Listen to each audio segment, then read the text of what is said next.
So basically, yeah, I don't know. Like, I realize that I'm in a kind of advantageous position, you could say, because you don't have no idea basically what I'm coming up with, and then you have to defend it. At least, I don't know. At least that's my understanding of how this is gonna go. But well, I don't know. What did you think? Like, did you have any idea where this is gonna go, or like, what did you think this was going to be?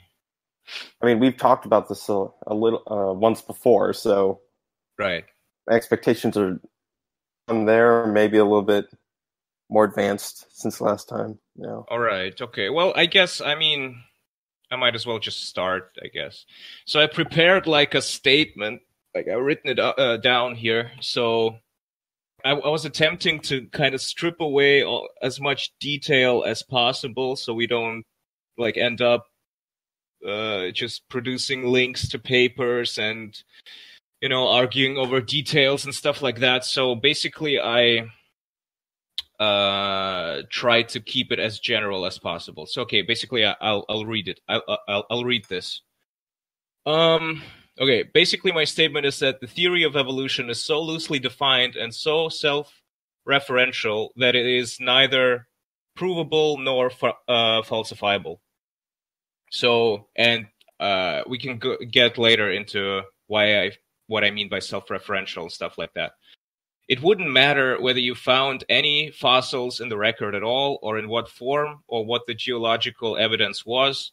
The only thing that does matter is that this theory represents the only naturalistically, so that means matter plus unexplainable order equals information, something like that, theory in existence. So as long as this remains the case, it will never be discarded by its believers.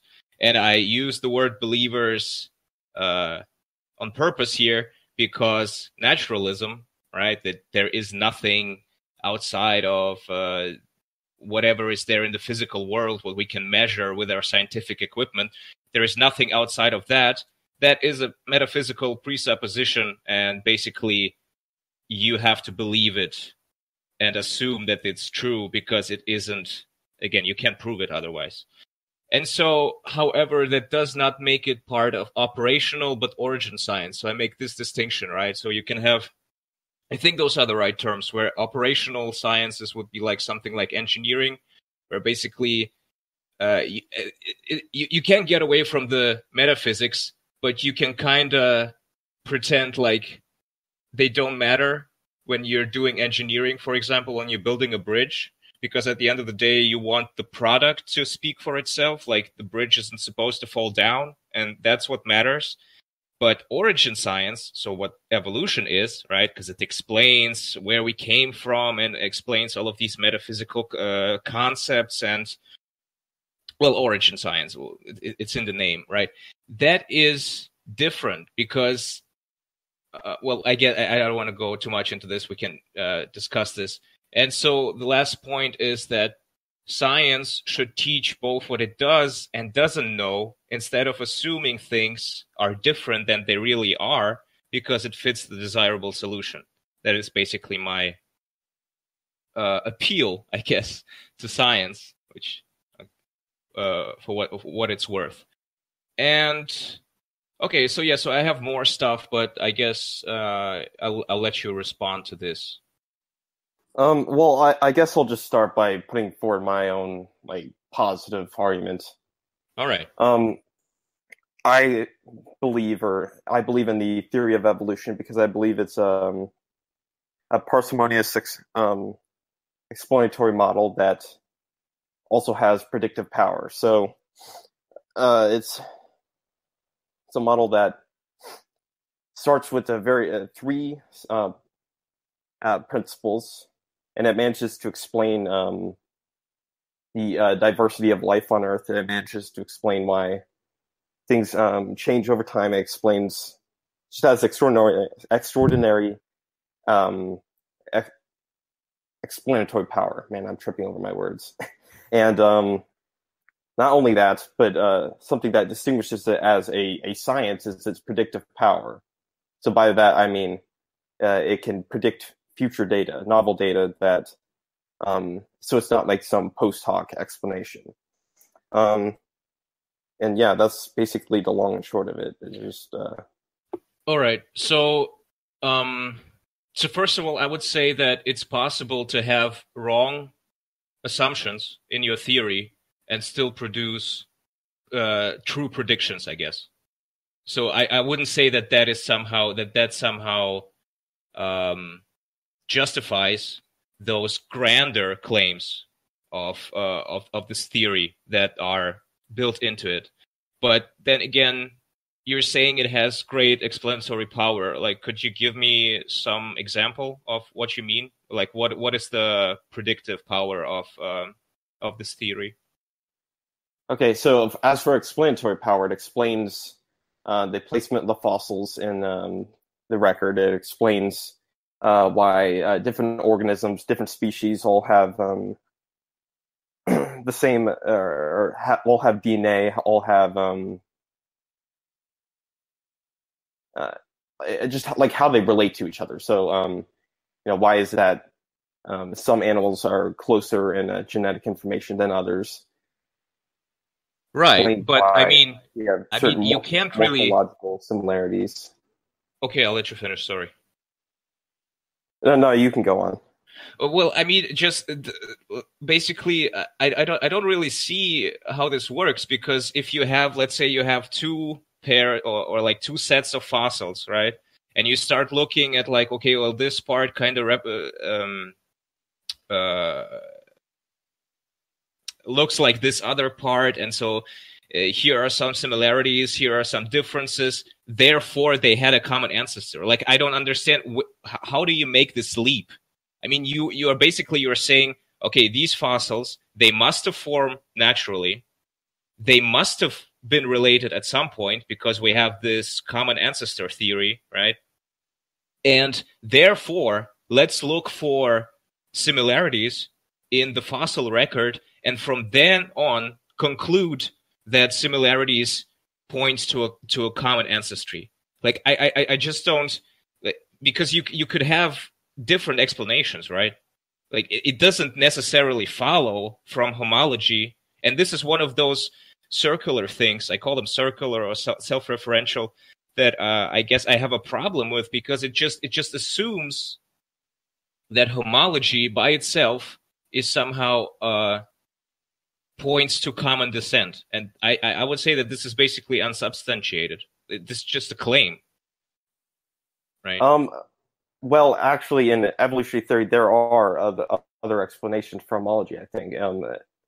I think it's called convergence, where it's basically two different species converge in some way, but they don't necessarily have a common ancestor. So, the point that evolutionary biologists. Wait, hold on. I've started from. Sorry, the point is that. I just want to clarify this. Aren't you starting from the assumption that there is one common ancestor to all of life?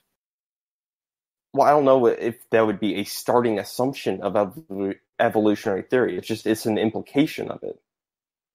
Yeah, but just to clarify, I think what he meant was that the trait doesn't come from a common ancestor, but independently evolved.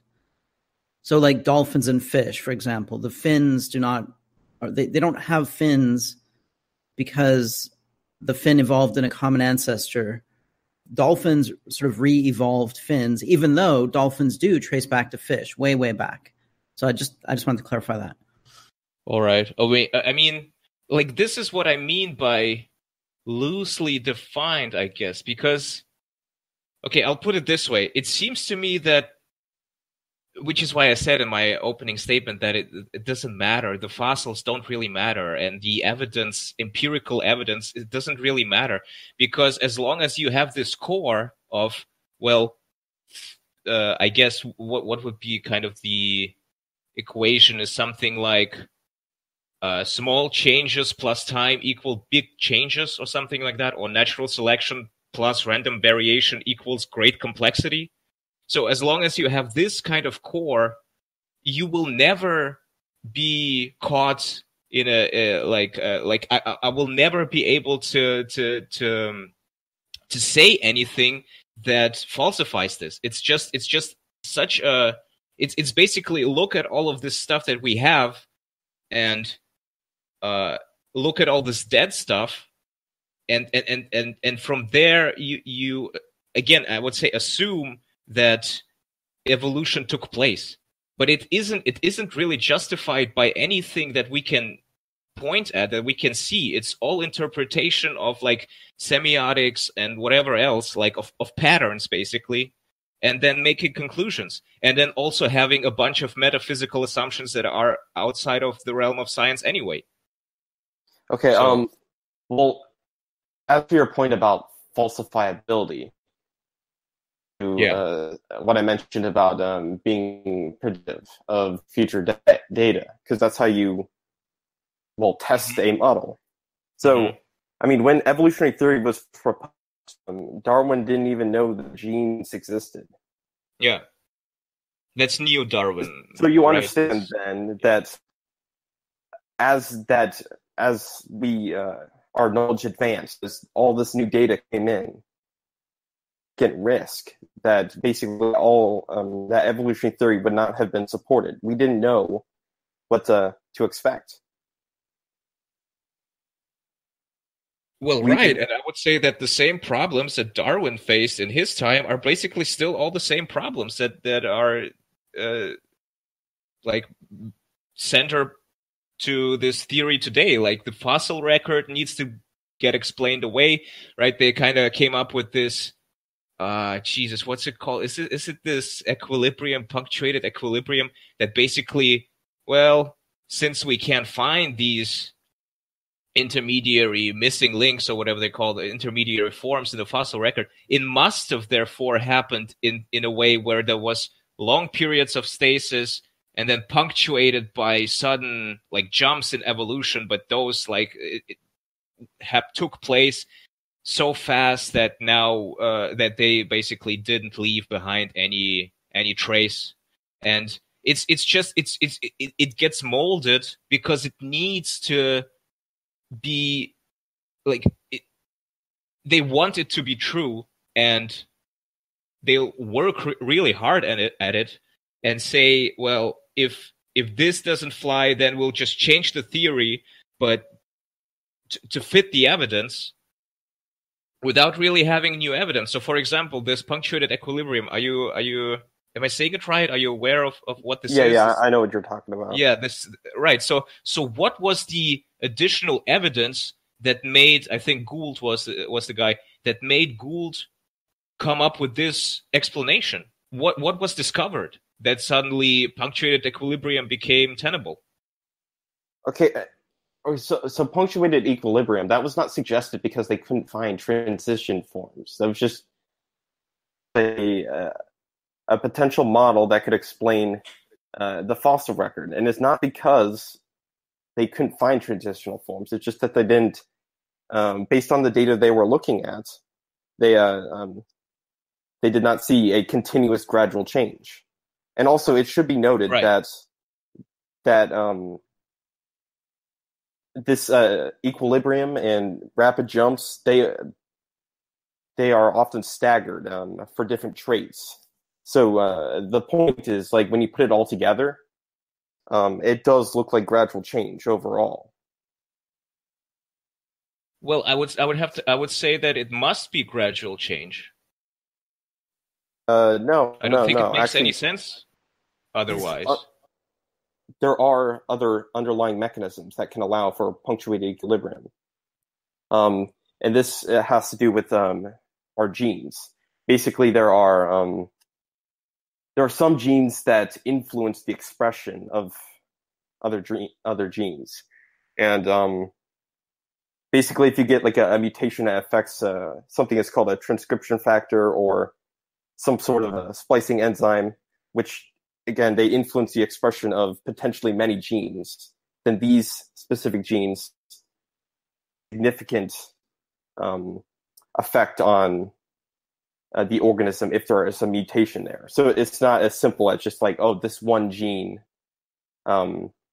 had a mutation. It's like there's a mutation affecting, say, a transcription factor, and then that influences many genes. So that allows for these larger changes. And then the idea is that the majority of these larger changes are bad, so they just get eliminated. That's where the equilibrium comes from. And then sometimes they pay off. And that's where the rapid change comes from. Okay, so just to understand, basically, the arising complexity needs to be explained in materialist terms, right? So just in like physical matter plus whatever, I don't know, some forces that, so without anything supernatural, basically. It's supposed to be like a mechanism, like a mechanical process, right? And so from that, I would say that it implies that it's a gradual change because, well, why would a mechanical process speed up and then slow down or have these large-scale changes that are happening at once, which, like you said, are almost always harmful or fatal? I mean, it seems to me that like jumps or the changes in speed, I guess, of this process, they don't really make sense, no? Okay, like think about it this way. Okay, the changes in speed come from whether it is harmful or not.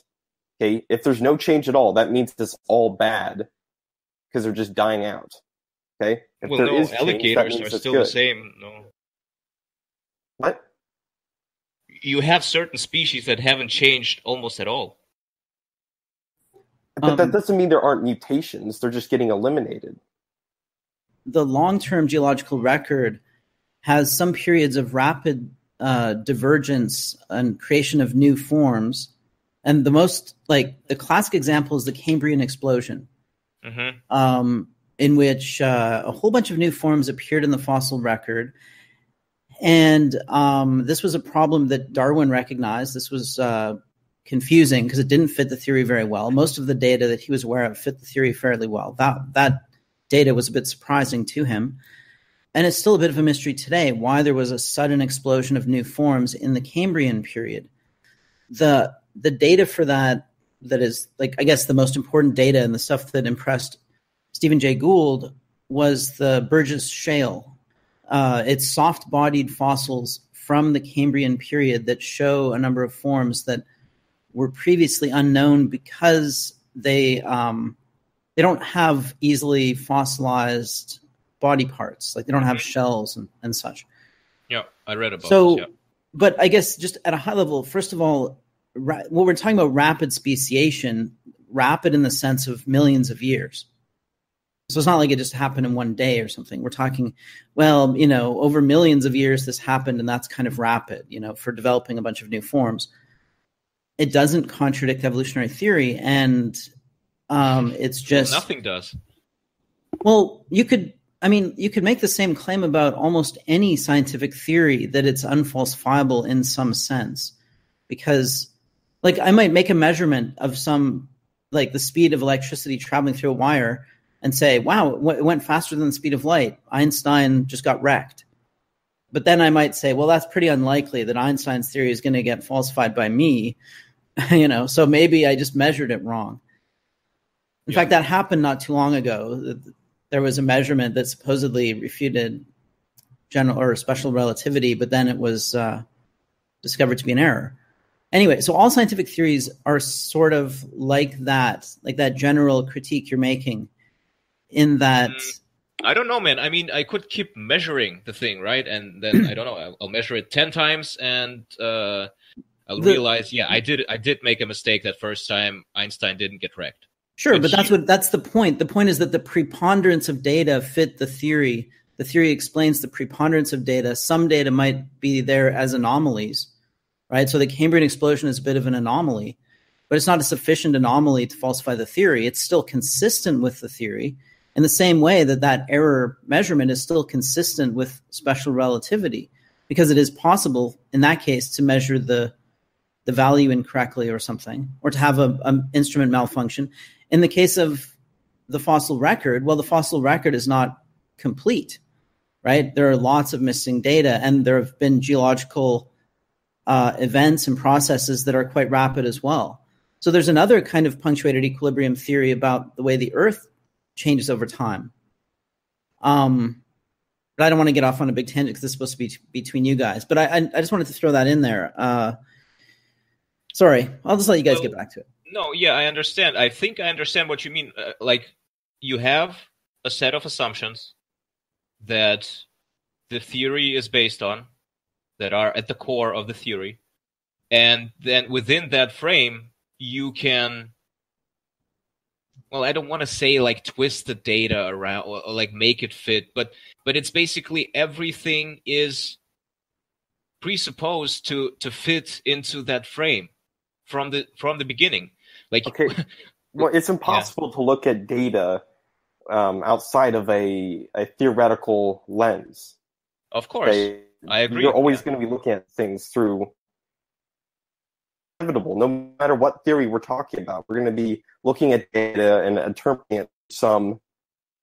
It's just that's how it is. And I absolutely agree with you, but that's not how it gets presented. That's the problem I have with this, because if people were just honest about this, like if people usually described evolutionary theory in those terms that you guys have just described it, like, just be honest about it, just say, well, yeah, look, I mean, we need to have some framework to interpret these facts. But this is not how it gets presented. Usually it gets presented, the facts speak for themselves, evolution proven. And it's like, I don't get it, because, I mean, you have all of this metaphysical baggage, you could say, that is never even addressed at all. And then it says, well, like, it goes something like this. Well, basically, homology is evidence of common ancestry. Well, how do we know this? Well, because it's based on the scientific method, and the scientific method works. Like, it's something like that. But I mean, there's a huge leap there, and it never gets filled. It never even gets addressed. Like, you can't go from what you can empirically verify in a particular case to like a grand theory, grand narrative about the history of all existence or something like that. It's just the scientific method cannot prove this, and so it can. Okay, I mean, I think I kind of made that point clear. I think.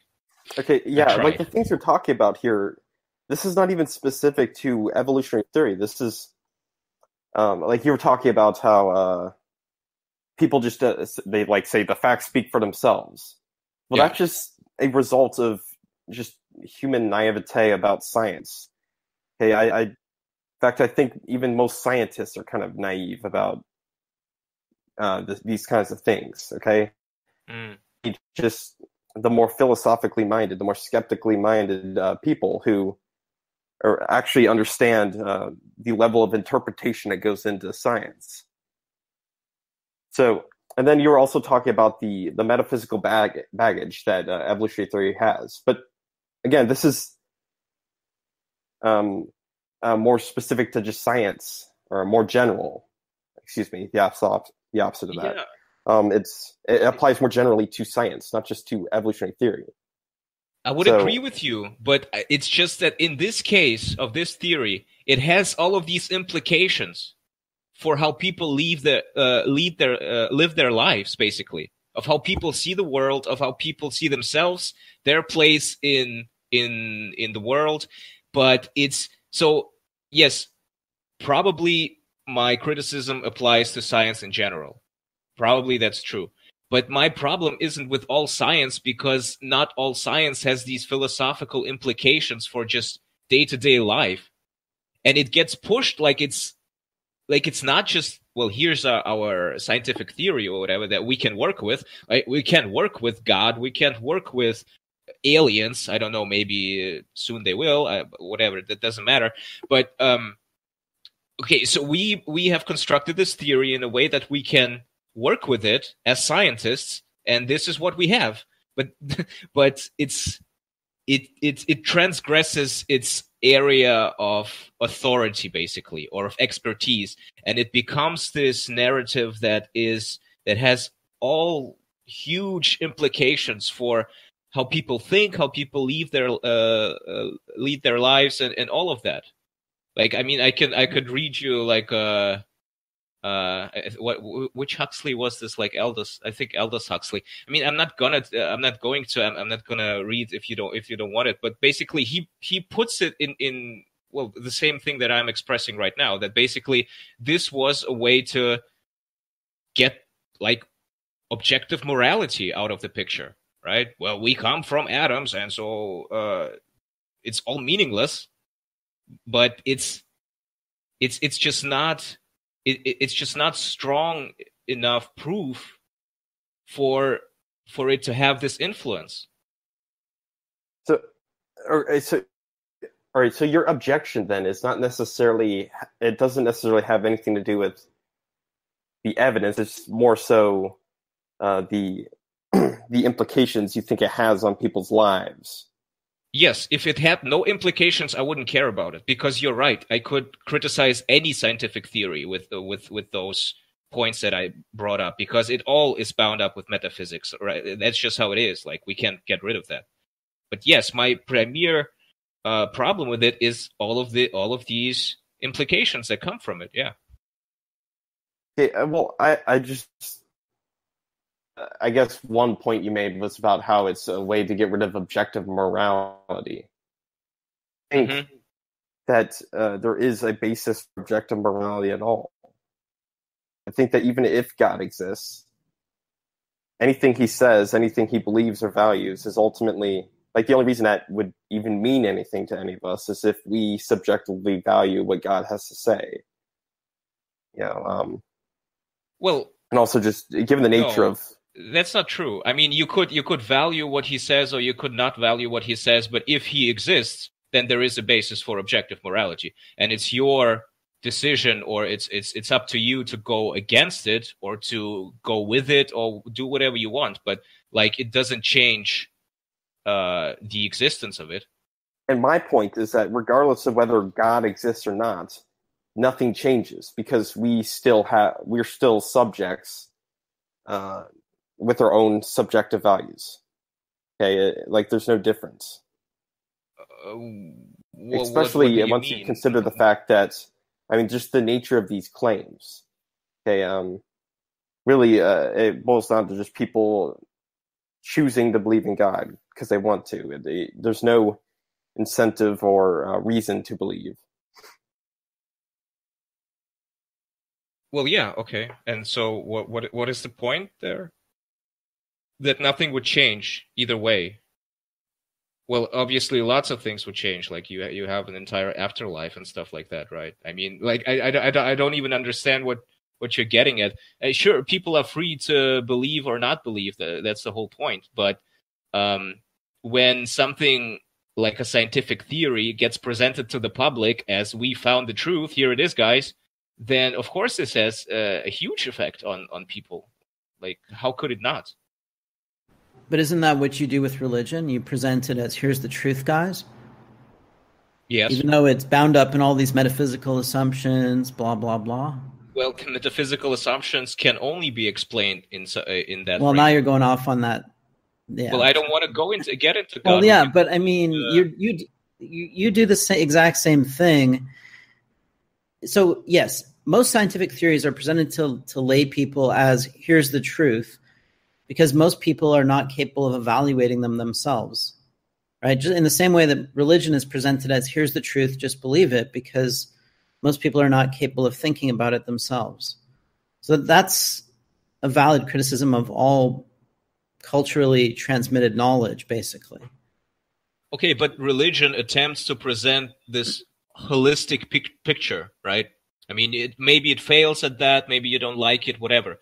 But science, by definition, and I mean, I'm not criticizing it for it, it wouldn't work otherwise, it gets rid of all those metaphysics. It gets rid of anything that can be explained in scientific terms, but then it still presents it as truth. But it's only even, I don't like, there are people who believe like God started evolution, something like that, and I mean, I think that's not really coherent or whatever.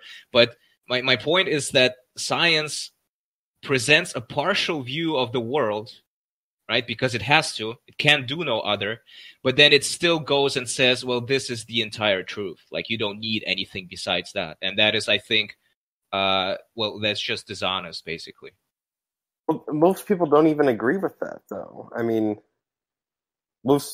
even scientists, they don't claim that you have to throw out all of the other beliefs, your religious beliefs or your spiritual beliefs, if you want to accept science.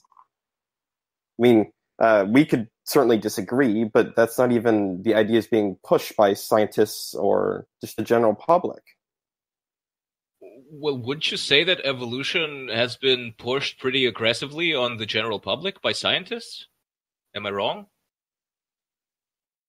Yes, it has been pushed, but it's like they're not saying that you have to stop believing in God. You have to give up your religion. It's just you have to reconcile at best.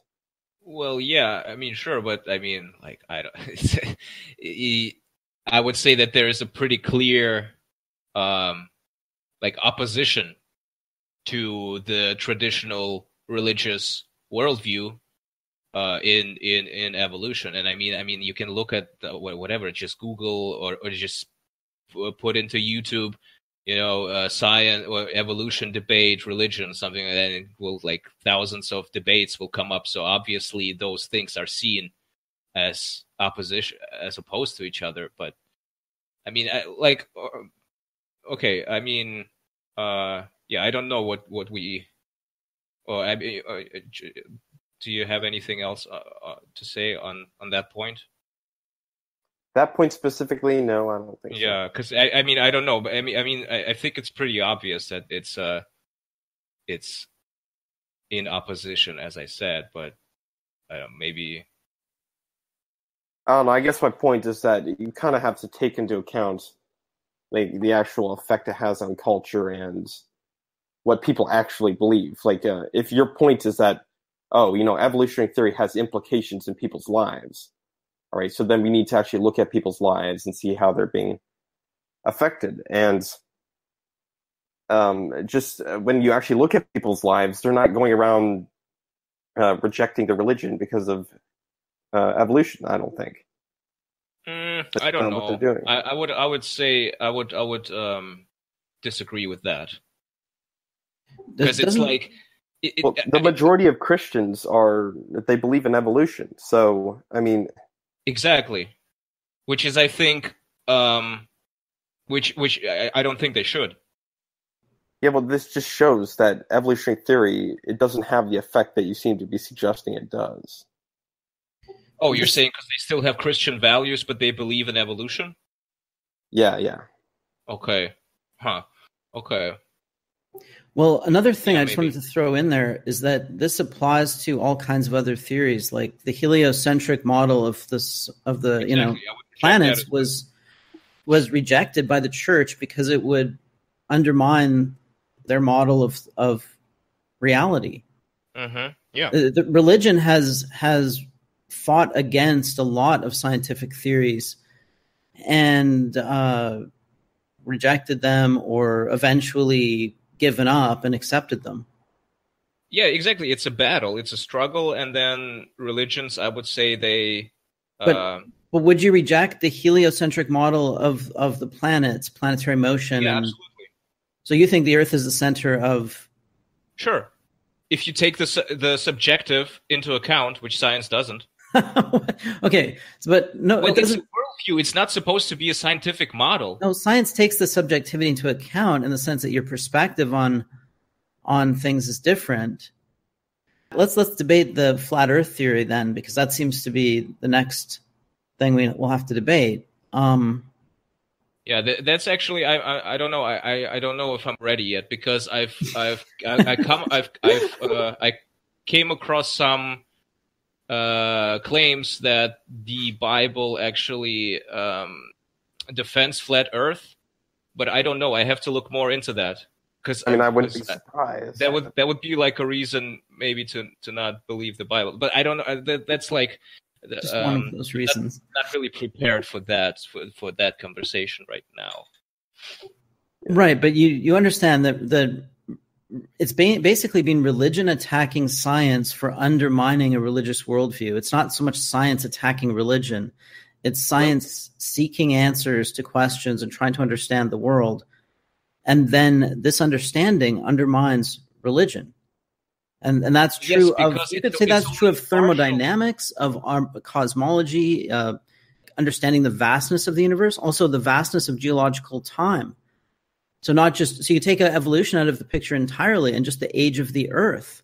Yeah, we can talk about that, yes. To be heresy as well, right? Because in the Bible, it's supposed to be, 7,000 years or something, right? Absolutely, yes. And we can go into the dating methods, right? That's an important part, yeah. But yeah, keep going. Well, that's not specific to evolution, but that's just another thing that would undermine religious faith. Right, so this is much bigger than just evolution. Okay, I'll try to explain this how I see this.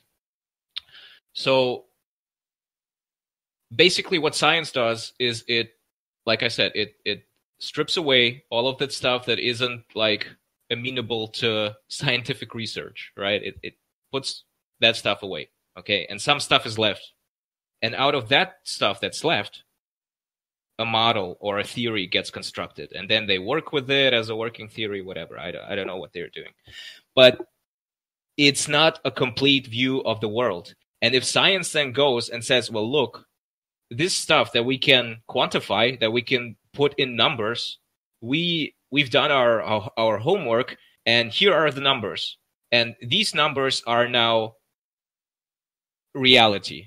This is now all of existence. It's not just part now, because we stripped away all of that stuff. But no, this is all there is.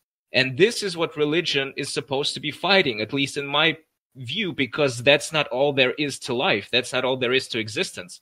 And if scientists had their theories, like I said, I don't have a problem with science. I'm not like what are they, Luddite, or what are they called? These people who hate progress and advancement or whatever. But it's just not. It's not a complete view. And religion attempts to present you with a complete view. At least that's what it's supposed. The traditional, the great religions, right? Not like some New Age stuff or whatever. But and to the degree that it fails to defend its position as giving like a holistic view, to the degree that it makes room for science to take that place, it goes wrong, I would say, because science is not that is not what science is supposed to be, right? And so, yes, I mean, of course, if you say we measured this rock, and based on our carbon dating, or what is the other one, radiometric dating, we say this rock is 1 million years old. Well, yes, of course, this has implications, but for the universe and for our planet and all of that, but it's just it's like there are problems with for example with these measurements. And if you just did I just disconnect? No, I'm still here. Okay. But if you grant the scientists, well, they know what they're talking about. So if they say this rock is how many millions years old, then that must be it. That only happens because science has this authority that I don't think it should have. You could point out that those measurements it might have limitations or something, but that's true for everything, and it's almost certainly true for your religion. Okay, the reason science is taken seriously, it's not because it's perfect or that it doesn't have certain limitations or problems with it. It's just that it's better, more reliable than religion or some storybook. Well, it's more reliable, sure, but I mean, why should the average person care about whether it's more reliable or not? Like it's not like I said, it only has a very partial, very limited view on reality. Science does, which yes, it makes it more reliable, obviously. But I mean, so what? Okay. Honestly, like we could, like I might argue that that science might be the shoot, what's the word? Man, I lost my train of thought. Well, I mean, just for as an example, right? So in the 1980s, this volcano erupted, called Mount St. Helens, right? So like 40 years ago, and they measured those rocks, and they came up with, well, yeah, those are billions or millions of years old or whatever. Well, no, they just formed 40 years ago, but scientists said that they are millions of years old. And so, what are we going to believe scientists in that case? Well, yeah, because when you say that they turned out to be such and such years old, you're also believing scientists. I mean, that's one of the reasons why science has authority, because it always questions its beliefs. It doesn't take any of its beliefs and put them off limits to questioning. So it's perfectly valid to question evolutionary theory within science, or question any scientific theory. None of them are taken as a priori truths. That's one of the reasons why science has authority, because those things are always questioned. They're always tested and retested. Well, yeah, that's just like, I don't know how much of that is true. That's like what scientists would like you to believe or something. But well, I mean, I'm not saying they're not testing their shit, but I'm just saying that this idea that, oh yeah, they're so rigorous and they just wait to be found out that they're wrong about something. Like they can't wait for that moment when their theory gets overturned. I mean, that's just no, obviously kind of silly. It's not a perfect. It doesn't function like the ideal notion, like the ideal version of the scientific method. And there are like aspects of, you could say, religion in science to some extent. Like, you know, I could point to the modern cosmology, dark energy, dark matter that we're just kind of stuck in to make the theory work. Yeah. So, but actually evolution is one of the cleanest theories in that way. Well, because it's from my position, it says almost nothing. It says, well, here's the stuff that survived. Here's the stuff that died. The stuff that survived was better. If it said almost nothing, you wouldn't care. It says a lot, right? It says it has implications that are unfounded, and from what it can justify, this core that is not refutable, I would say, is almost nothing. But everything that gets built on top of that is the stuff that I have a problem with. The theory is very simple, but there are ways that you could, I mean, okay, there are two things. There's the core theory of evolution, which is very, very simple. But then there's the way that theory is used to explain the data. And that we can call that bigger theory, the theory of life, or the story of life. Let's call it that. That can, and that's always being revised. Okay, evolutionary theory is sort of the bricks, or the way that thing is constructed. I'll give you some little examples of, you know, data that came along and fit in and could have caused serious problems. So when people talked about that the Earth had been around for billions of years, there was a lot of skepticism about that. And one of the reasons to be skeptical is that the amount of heat that's inside the Earth should not exist if that was just residual heat left over from the creation of the planet, right? That there shouldn't be lava, there shouldn't be volcanoes, there shouldn't be all this heat inside the Earth. Okay, so that was a problem. And that was a challenge to this idea that the Earth was billions of years old. But then people discovered radioactive decay and this other heat source, and that explained why there's heat inside the Earth still billions of years after it formed. So then that's an example of how the skepticism was removed by, a new explanation that came along, new data, and also, this new theory, and it fit together, right? And it could easily have not fit together. Those things might not have fit together, and then in that case, the theory would have to be revised, or some new understanding would have to be created. So it's that process, right, of being skeptical about these things, and always testing: are they consistent with one another? Do they fit together? Or are they incoherent?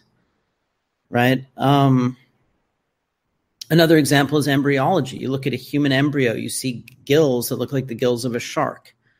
Okay, why would a human embryo have gills? Well, that fits evolutionary theory, right? It's not predicted by it. It's not, it's sort of tangential to it. Human embryos could very well not have gills.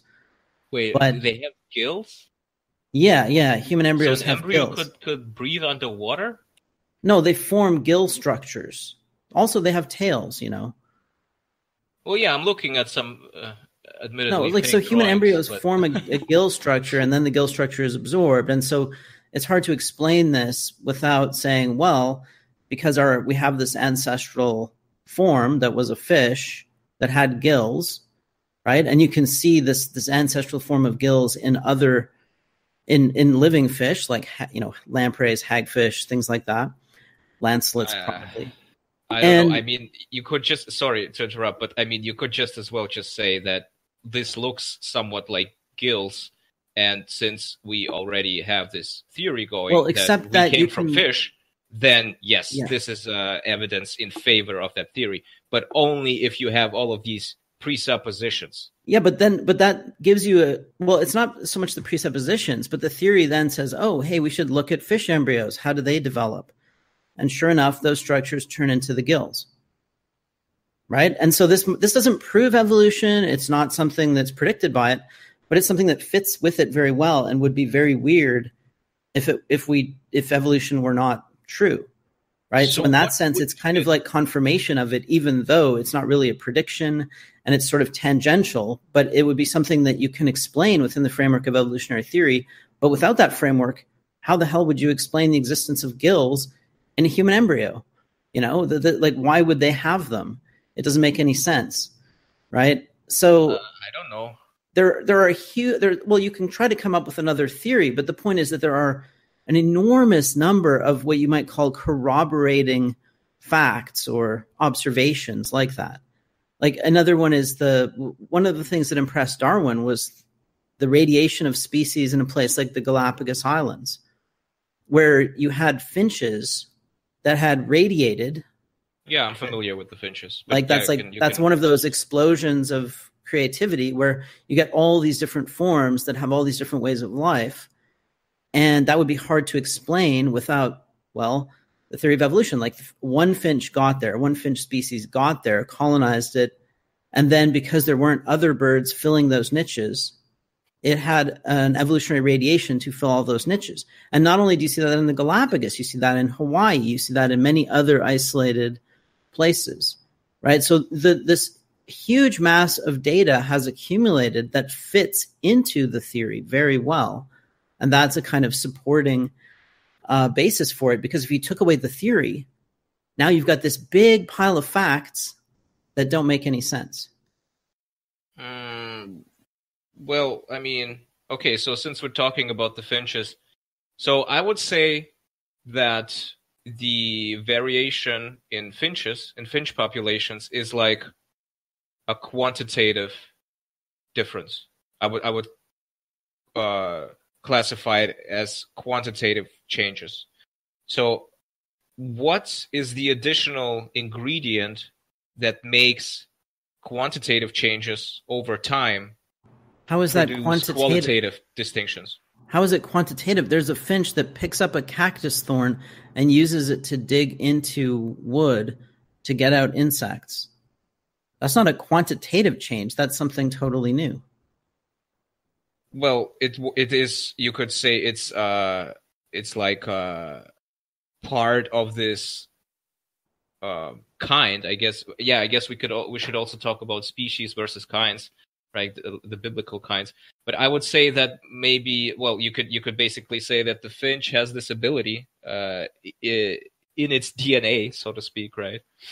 But it's not always activated, and so once you have these specific circumstances, then kind of the dormant ability wakes up or whatever, right? You could say, I mean, a woodpecker is a quantitative change from a finch, then, because a finch pecks and a woodpecker pecks. Sure, I would say that birds are, they are of one kind, you could say. Yeah, but we're talking about a series of quantitative changes, and at some point, what you call a quantitative change, or really what you mean is a gradual change.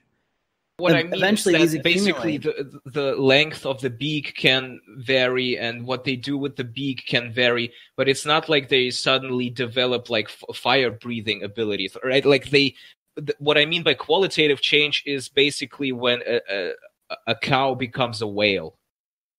Okay, it has all of this additional stuff that basically a cow doesn't know what to do with, but somehow it developed skin that doesn't permit water and stuff like that. But if you look at this is the crocoduck, yeah.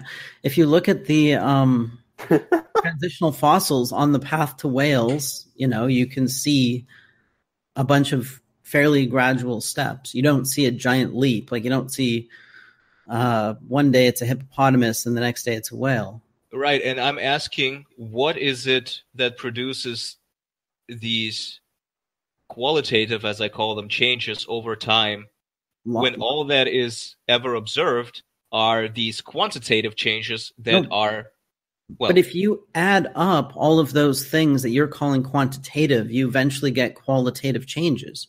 Well, see, that doesn't make sense to me, really. Well, I think this is just the Socrates paradox. When do you get a heap of sand? By adding one grain at a time. Eventually, you get a heap of sand. Right, but you don't suddenly get a lava lamp once you added enough sand. You get something that you might call qualitatively different from a bunch of quantitative changes. Well, I mean, I wouldn't call it that. I don't care how much sand it's still a heap of sand. But you're ignoring, not turning into a helicopter. But all life organisms, they're all made up of cells and stuff. So it's not like we're like these major differences. They come off as majorly different once you look at it in aggregate. But if you break things down to this individual components, then there's still variation among there. But the differences aren't the large ones that you're talking about. The difference aren't as large as I'm talking about. Like, sorry, could you repeat that? I kind of just like when we're talking about just the individual cells. Yes.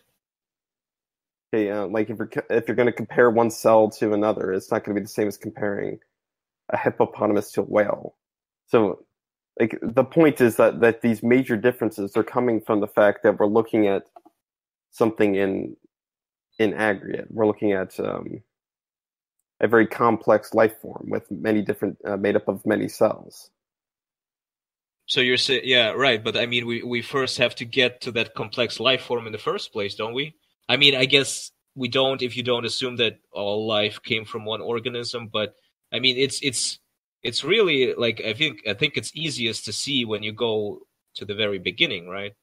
That somehow from this one single cell organism plus time equals all of this creative diversity of life on Earth. I mean, it just doesn't really make sense. But they go into detail. There's I can't remember what it's called. Just like the different major transitions within our evolutionary history. I think I have something favorited on that, but. Okay, it's not like they're just making that jump where it's like, oh yeah, like we're just going to assume blindly that single cell are going to bring about these multicellular organisms. Okay, they're actually going into detail. They're actually trying to understand specifically all of the different transitions and points where things progress. Okay, it's not like they're ignoring the finer details here. Well, I don't know. I think they are working with a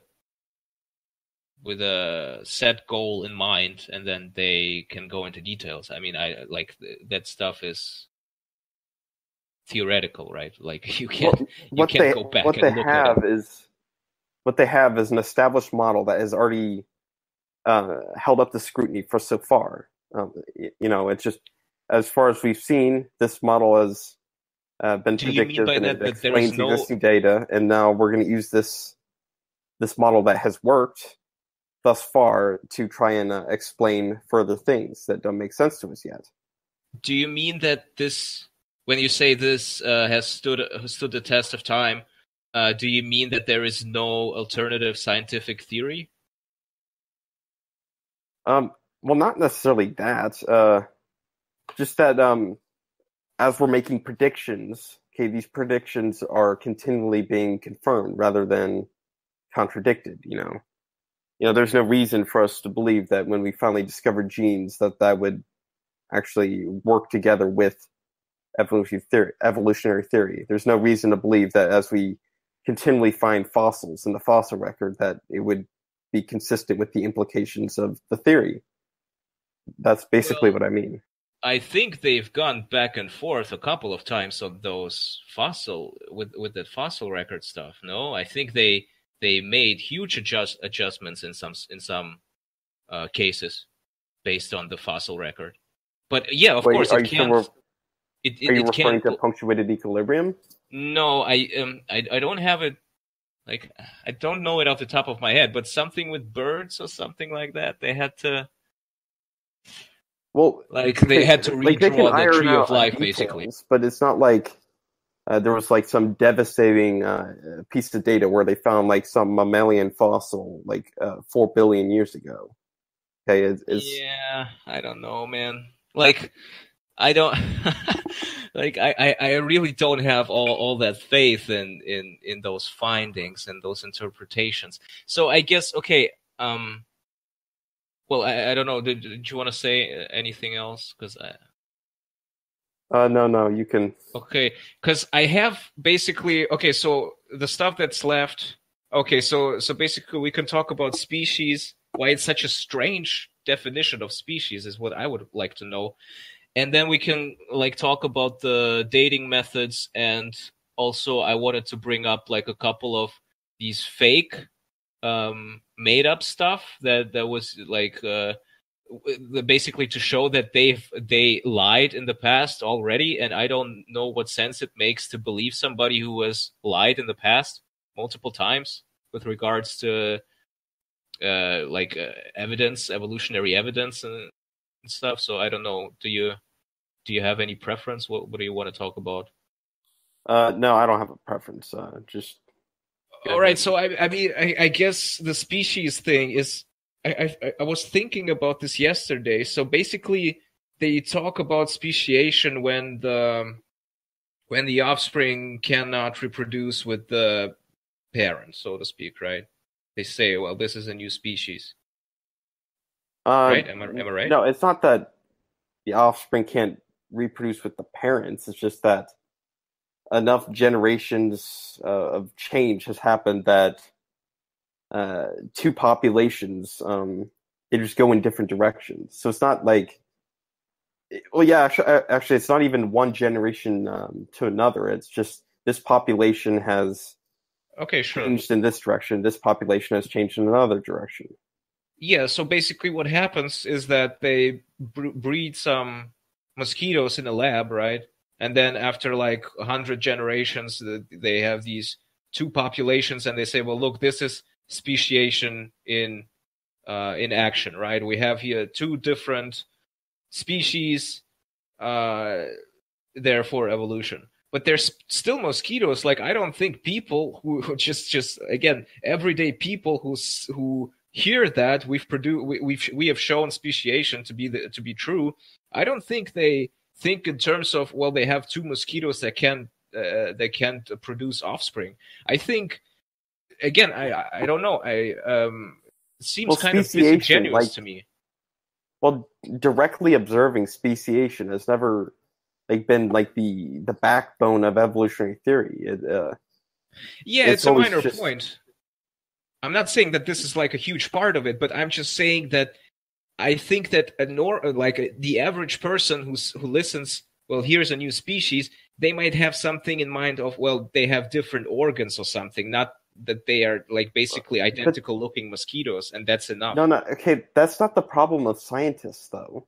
I mean, it's not like they're being dishonest. Like, they have a definition of species that they're working with. If the general public has a flawed understanding of what a species is, that leads them to make incorrect assumptions, then there's no reason to blame scientists for that. Well, no, I mean, I okay, yeah, sure. It's not 100%. I'm not 100% saying that they're being disingenuous, but it's just, it gives off that vibe, I would say. Because I don't know, like, for example, the Bible, Genesis 1, talks about kinds, right? God created each creature according to its kind. Well, people today, they think that basically kind and species is the same thing, but it's not the same thing. But yeah, I mean, yeah, I agree with you that it's not necessarily the fault of the scientists. But it's just that, I mean, when you're looking at two insects that look exactly the same, you're calling those different species. Like, it's just, I don't know. It's just something that like I said, it's not a major point, but it just seems kind of strange to define it like that. Well, okay, so the problem here is that these categories that we're using, they're not entirely discrete. I mean, you're talking about what a kind is even supposed to be. Like, whenever we construct categories, we do have objective references or reference that inform how we construct categories, but they are fairly arbitrary as well. I mean, I don't know if I can go into specifics on this. Maybe BG can, but I know that species and indeed other categorizations, these are actually fairly fraught within biology, and this is the problem. And this is a result of the fact that evolutionary theory, it suggests incremental change through genetic mutations and stuff. It's not like that we're looking at things through are as straightforward as they might seem to us, like psychologically. It's I think I understand what you mean. Like, it's important basically for evolutionary biologists that they are working with populations, reproduction, all of that stuff, and therefore it makes sense to define it in those terms. But yeah, it's just okay, yeah. I mean, sure, it's not necessarily like to deceive people, I guess. Okay, so yeah, okay. Actually, so kinds. I mean, I could explain like what a kind is, but it certainly isn't a scientific category. So yeah. Can I ask a question about how you would define this difference between qualitative and quantitative changes? Just to clarify, is a human qualitatively different from, say, a chimpanzee? Oh, absolutely. Okay. That's a good thing that you bring this up. Yeah. So what's the qualitative difference? Why do you call that a qualitative difference? Well, I mean, it's pretty obvious, I would say. Like, there isn't, like, think of all the things you can do with people, you can do almost none of them with chimpanzees, which is this idea that there is only like 3% of difference in the DNA. Like, it's just, again, it's one of those things where well, if 3% can produce that amount of difference, then I guess it's just not a very telling stat. Well, it doesn't look like a big difference to me, and I can imagine, you can easily imagine a series of gradual changes that goes from one to the other, right? Like, you can imagine lengthening the legs, shortening the arms, getting rid of most of the body hair, or reducing it so it's smaller, changing the toe. You can just imagine a continuous series of adjustments to the sizes of different body parts that goes from a chimp to a human. It's not that hard to imagine. I'm not really thinking in terms of what their bodies look like, because I don't think that what makes a human is what his body looks like, right? You can Well, but the same thing applies to their psychology. Chimps have the same sorts of facial expressions that we do, or similar ones, analogous ones. They have analogous emotions, problem-solving abilities. The only thing that's really a big difference psychologically is language. But again, and that's like one word that like, just because it can be summed up in one word, I don't No, think I mean, you can say it's a big difference, but it's possible to understand that as just an extension of all the other things we do with our brain, and not really that different from anything else that we do psychologically. So I can certainly imagine you make a chimp's brain bigger, change the shape of the face, reduce the teeth size. I can imagine a series of changes. And there is a series of fossils that shows some of those changes, right? It's not going to show everything perfectly because the fossil record is limited, but you have forms that have intermediate characteristics. And would you say a modern human is qualitatively different from Homo erectus? Well, I don't know. I guess I would have to know more about Homo erectus's psychology and stuff like that. Because I mean, I'm not. Well, Homo erectus. So if I try to define qualitative and quantitative, I would say something like. Well, it's hard to make. Well, let me just briefly describe Homo erectus. Homo erectus stood upright. They had a smaller brain. They had a more robust facial structure, bigger teeth, brow ridges, and so on.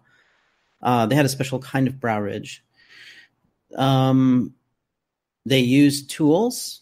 We know they used tools. They used spears. They made tools, like they made hand axes. They used fire, it seems. They hunted large animals. They lived in groups.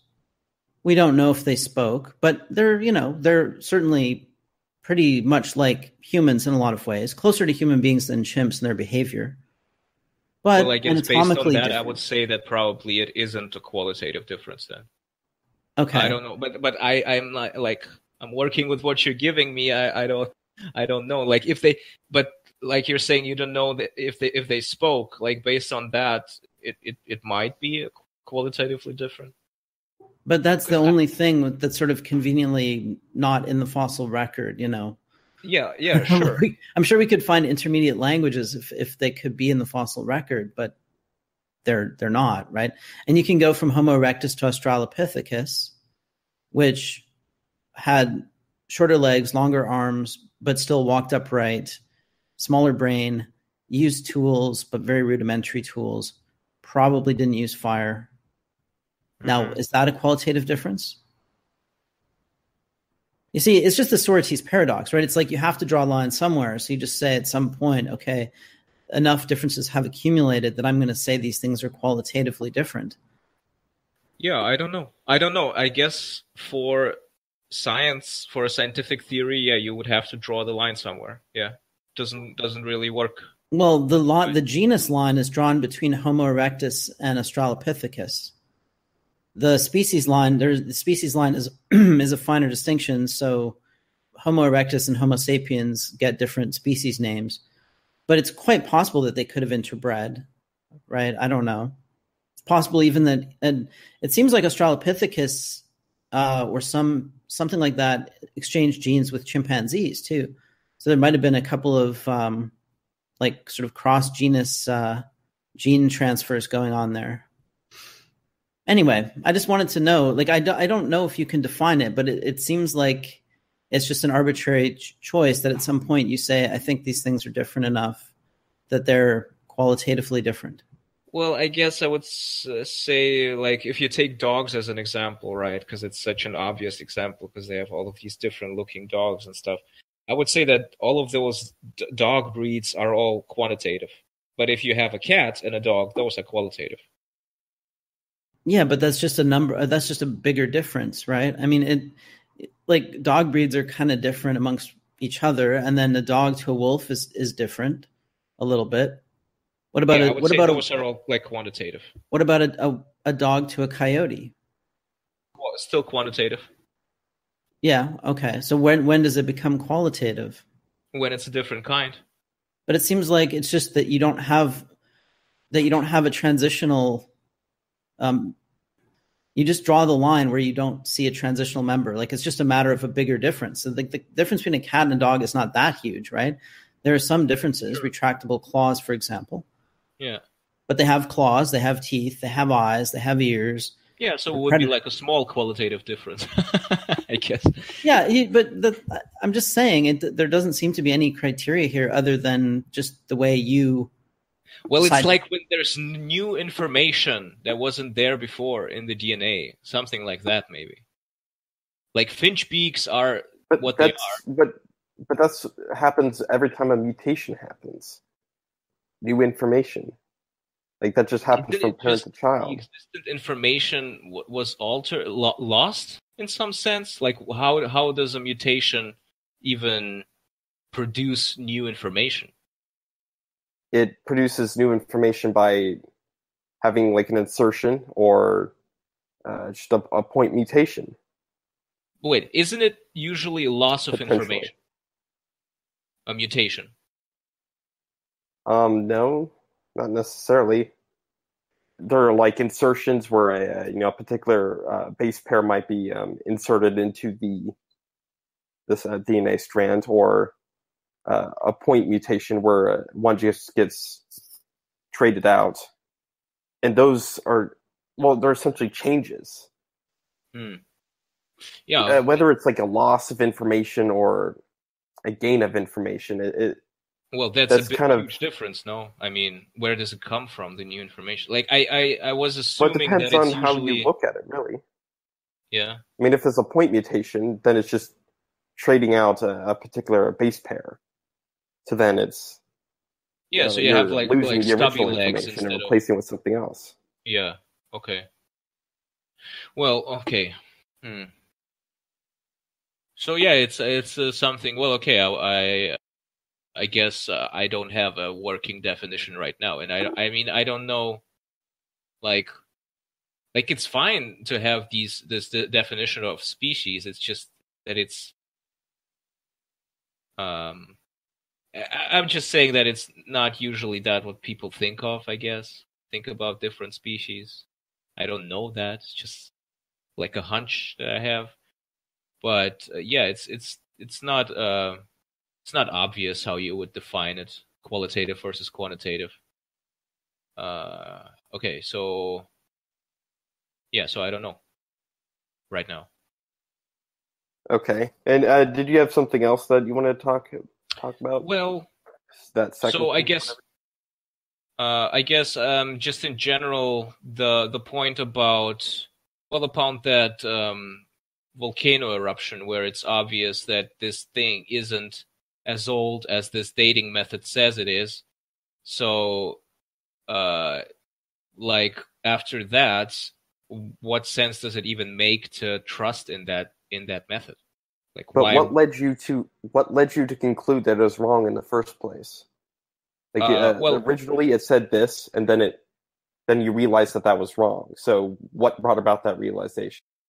No, I was talking about this volcano, right? That in the 80s it erupted, and then they carbon dated. Wait, let me see. Let me check. What is it? Was it carbon or? No, I guess it was the radiometric dating. So they dated the rocks that formed during that eruption, and their measurement said, well, yeah, it's 100 million or whatever, 100,000 million years. But it's not, though, right? So how do you know it's not? Like, what led you to realize? Well, because this volcano erupted and then the rock formed. It was like lava, molten lava, and then it solidified into a rock. And so, I guess, I mean, that rock is not 100,000 million years old. It's new, comparatively, right? All right, I don't know enough about this example then to respond to this. Well, basically, my general criticism is that radiometric dating and carbon dating is a bit better, I guess, and because carbon dating it usually produces like results of a couple thousand years, but it doesn't have these like hundreds of millions of eons or whatever, right? But basically, my general criticism is that the radiometric dating, it also has these assumptions built in. So, for example, that the initial conditions are known, that we know what the state of this rock or whatever initially was, so that we can measure it, so that it makes sense. And then it assumes that the decay rate is constant, right? So it has, again, it just builds these things into the assumption, but then it doesn't present it like that. Like we have a bunch of assumptions. It says, no, this is proven to be the case, and the Earth is therefore whatever billions of years old, and the universe. What you're describing here is more the overstatement of scientific knowledge by the media, because what happens when something gets into the media is they throw away all the details and they just say, scientists discover that blah, blah, blah is 4 billion years old, right? And but the only way you can calibrate a clock is with another clock, right? But if you have a whole bunch of different clocks and they all sort of correspond most of the time, then you start to have confidence that they're all tied together to the same underlying reality, right? And that's where the confidence in the dating methods comes from. But the dating methods are tricky. So they do not by themselves establish the age of something. It usually has to be corroborated. So it's really a bunch of things that fit together more so than, oh, we just run this test and we get the answer about how old it is. Yeah, I don't know what you mean by most of these clocks correspond, because there are these things they're called natural clocks, right? Like, for example, how much soil there is at the bottom of the ocean, and those all don't at all correspond to the idea that the Earth is somehow billions of years old. They do. I mean, you can look at the Grand Canyon or the Rocky Mountains, and you can see an enormous amount of sediment that was deposited over a very long period of time. A simpler example is something like tree rings and carbon-14 dating, because the scales of those clocks overlap. You calibrate carbon-14 dating with tree ring analysis, because there's some very old trees. So you can see the rings, and you can also take the rings of one tree and an older tree and an older tree and overlap them if they grew in the same area, because trees grow differently depending on the climate in a specific year. So the point is this: there is an enormous amount of effort that goes into getting these things right, but they're not like guaranteed. So in other words, with your example, well, wait, I looked up your example, and I think this is just a contrived example that somebody attempted to falsify dating by going to Mount St. Helens and conducting the dating in an incorrect manner or something. Mm-hmm. That's what I found on the web, but I haven't read through it. The Mount St. Helens thing sounds like a creationist set out to disprove radiometric dating, went to Mount St. Helens, did the test incorrectly, and got the answer that it was very old. No, from what I understand is that he didn't conduct the test himself. He sent those. He sent it to a lab. Were newly formed in for testing, and then he got the result back that this is like 100 whatever million years old. So he didn't do the test himself. I mean, that would be a bit silly. Like, I've looked somewhat into this, and I wouldn't have brought it up if it was just some dude who said, It certainly is possible that happened, because it's just like anything else. There's human error. There are errors involved. None of these things are perfect. And in a way, it is sort of circular, right? Like, let's say you find certain fossils in the rock that you believe existed 1 billion years ago, or I don't know, let's say 500 million years ago. You send it out for dating and it comes back as 2 million years old. You're going to think that's an error, right? And the fossils are going to predispose you to that conclusion, and so you're going to then retest it. But if you get that test figure over and over and over again, right, and you try different methods and it still gives you that answer, and then you crack open the next layer of rock, and right on top of the trilobite you've got a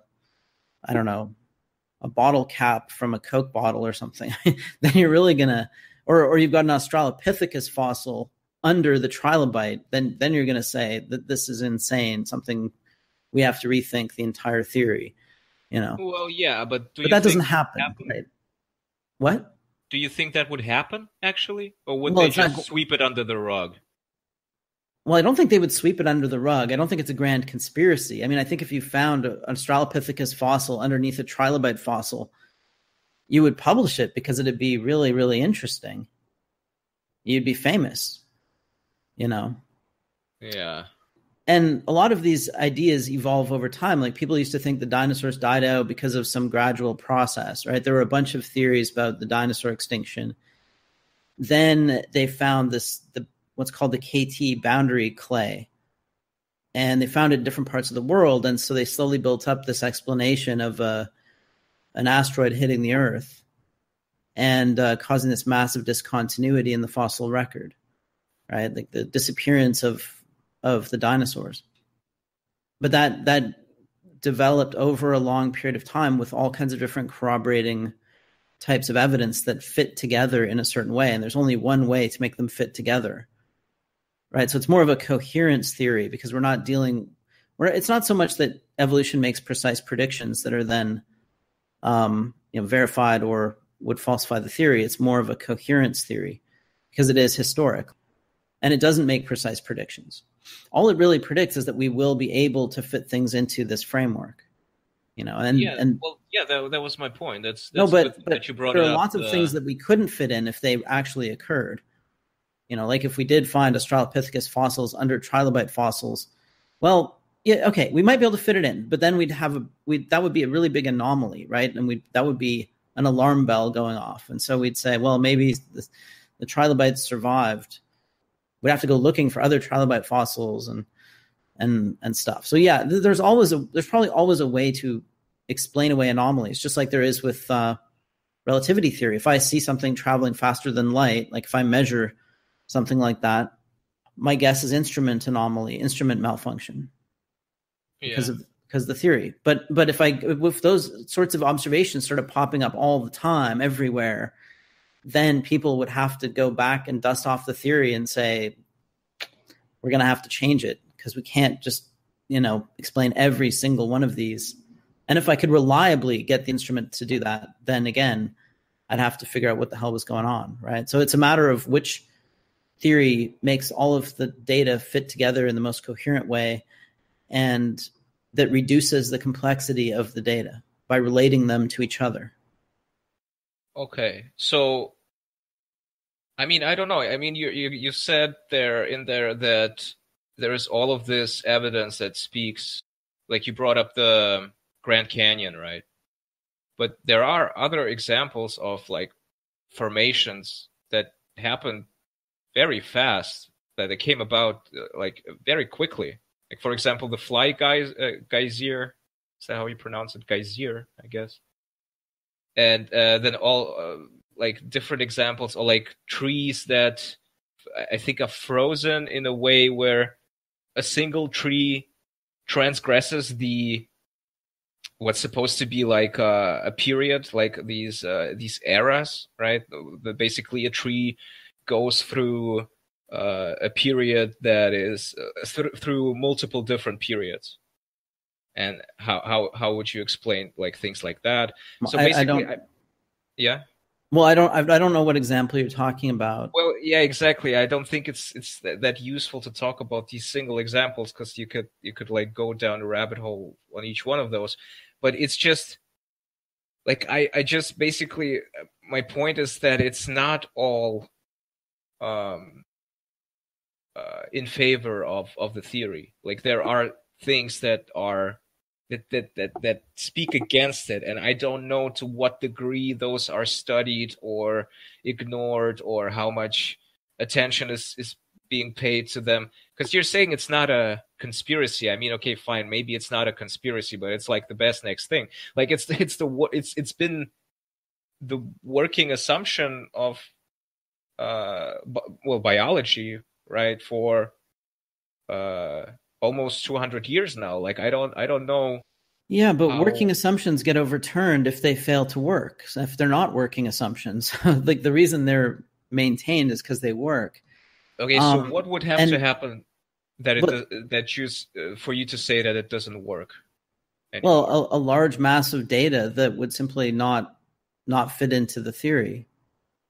Like if it didn't work, like if the fossil record did not have ages, periods of one type of organism, other types of organisms, and so on. It basically, if you could not use the theory to explain the data, and I'm talking about all the data, I'm not talking about being able to find a few anomalies, because if you have hundreds of millions of observations, you're going to have some anomalies, some weird things. That's inevitable. But when it fits 99,999,000 of them, and you have 1,000 anomalies, it's a pretty good theory. Okay. Yeah. Okay. I get it. I mean, I think that basically, I don't know what even would constitute like an anomaly. Well, there are certain ones that contradict the time scale, for example, right? But I mean, you could always say, well, those are just I don't know, measurement errors or something. Would anything falsify your theory? You mean creation? Yeah. Well, I mean, I've never took it for a theory, not necessarily. I don't know. I don't think so. Like, it's not a scientific theory. It's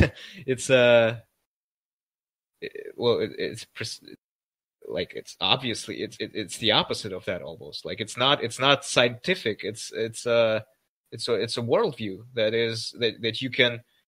No, I don't think you can falsify it. I mean, you can compare it to a different worldview and see and look like which one makes more sense, which one is more coherent, something like that. But I don't know. No, I don't think it's falsifiable because I don't think that it's a theory. So how would you?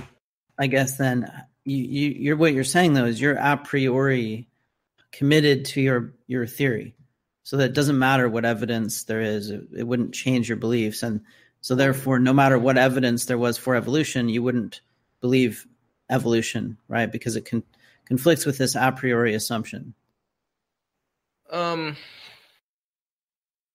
I mean, I guess if I wasn't able to just in a couple of days or whatever, in a week, go and find all of that stuff that contradicts the evolution theory of evolution, if it was like completely watertight and it was able to make all of these predictions, right? Because like you said, it doesn't really do that. Because I mean, like let's say something like natural selection plus random variation equals great complexity, right? If you were able to tell me precisely, that's not part of the theory. It doesn't imply that. Wait, how are you getting complexity? No, it does generate the complexity, but it doesn't necessarily generate it. Okay, well, yeah, that's exactly my point. So what I was about to say is, if you were able to tell me like how much of the first, how much of the second equals how much of the third, right? If that was somehow you were somehow able to show me time and time again how it works out. You probably could do that. You probably could do that with thermodynamics and physics. Like, given a certain amount of energy flowing through an ecosystem, what level of complexity would eventually be reached? I think you could probably do something like that, but you'd have to quantify things like complexity. And so it would be pretty hard to get people to agree to that. You could always criticize the definitions. Yeah. Okay. So I guess... I mean, I think just personally speaking, I'm in a pretty good position because I wasn't like indoctrinated into religion or anything like that. Like I didn't care about religion for most of my life. So I mean, yeah, it's I would agree with you that there is a commitment that you make in favor of one or the other position, but I wouldn't necessarily say that I'm like so committed at this point that nothing could convince me otherwise. But what you have been doing is going out looking for evidence and arguments against evolution. You haven't been trying to just evaluate it as a theory. You've been fighting against it, and that's something different, right? So you haven't been looking at all the evidence that supports it, and you haven't looked at all the arguments that support it.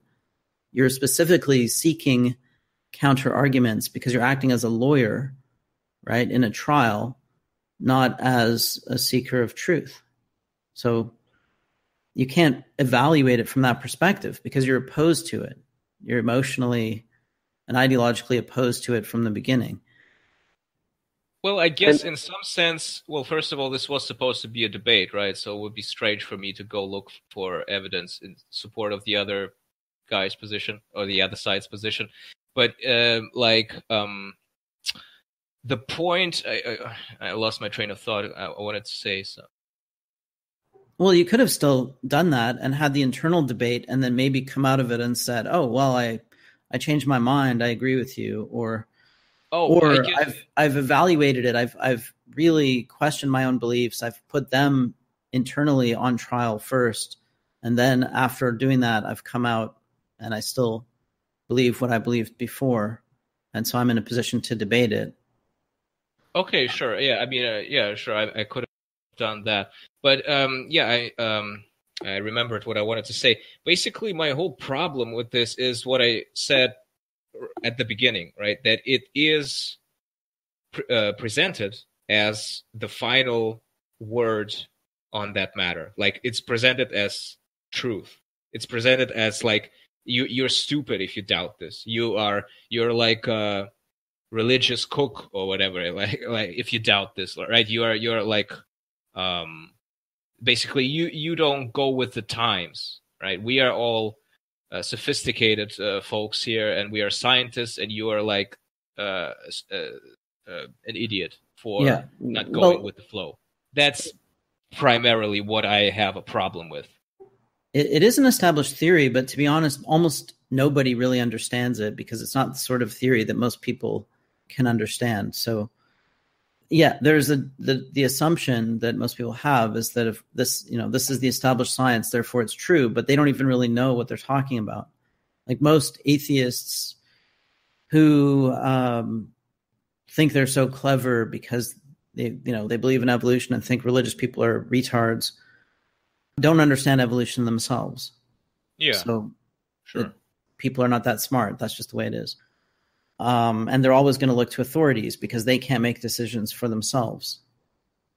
And that's true on both sides, right? I mean, it's the same thing in the religious group, right? Most people are not going through the transcendental argument and persuading themselves that God exists.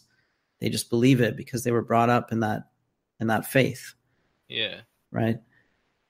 Well, yeah, sure. But I mean, I guess if I, like, obviously this is just like, at the end of the day, this is like more fun what we are doing here. But I guess if I, if I was able to reach a goal with this, right, with this debate, like I don't want evolution theory to be like completely abandoned or to be discarded or to like they aren't allowed to teach it at schools anymore.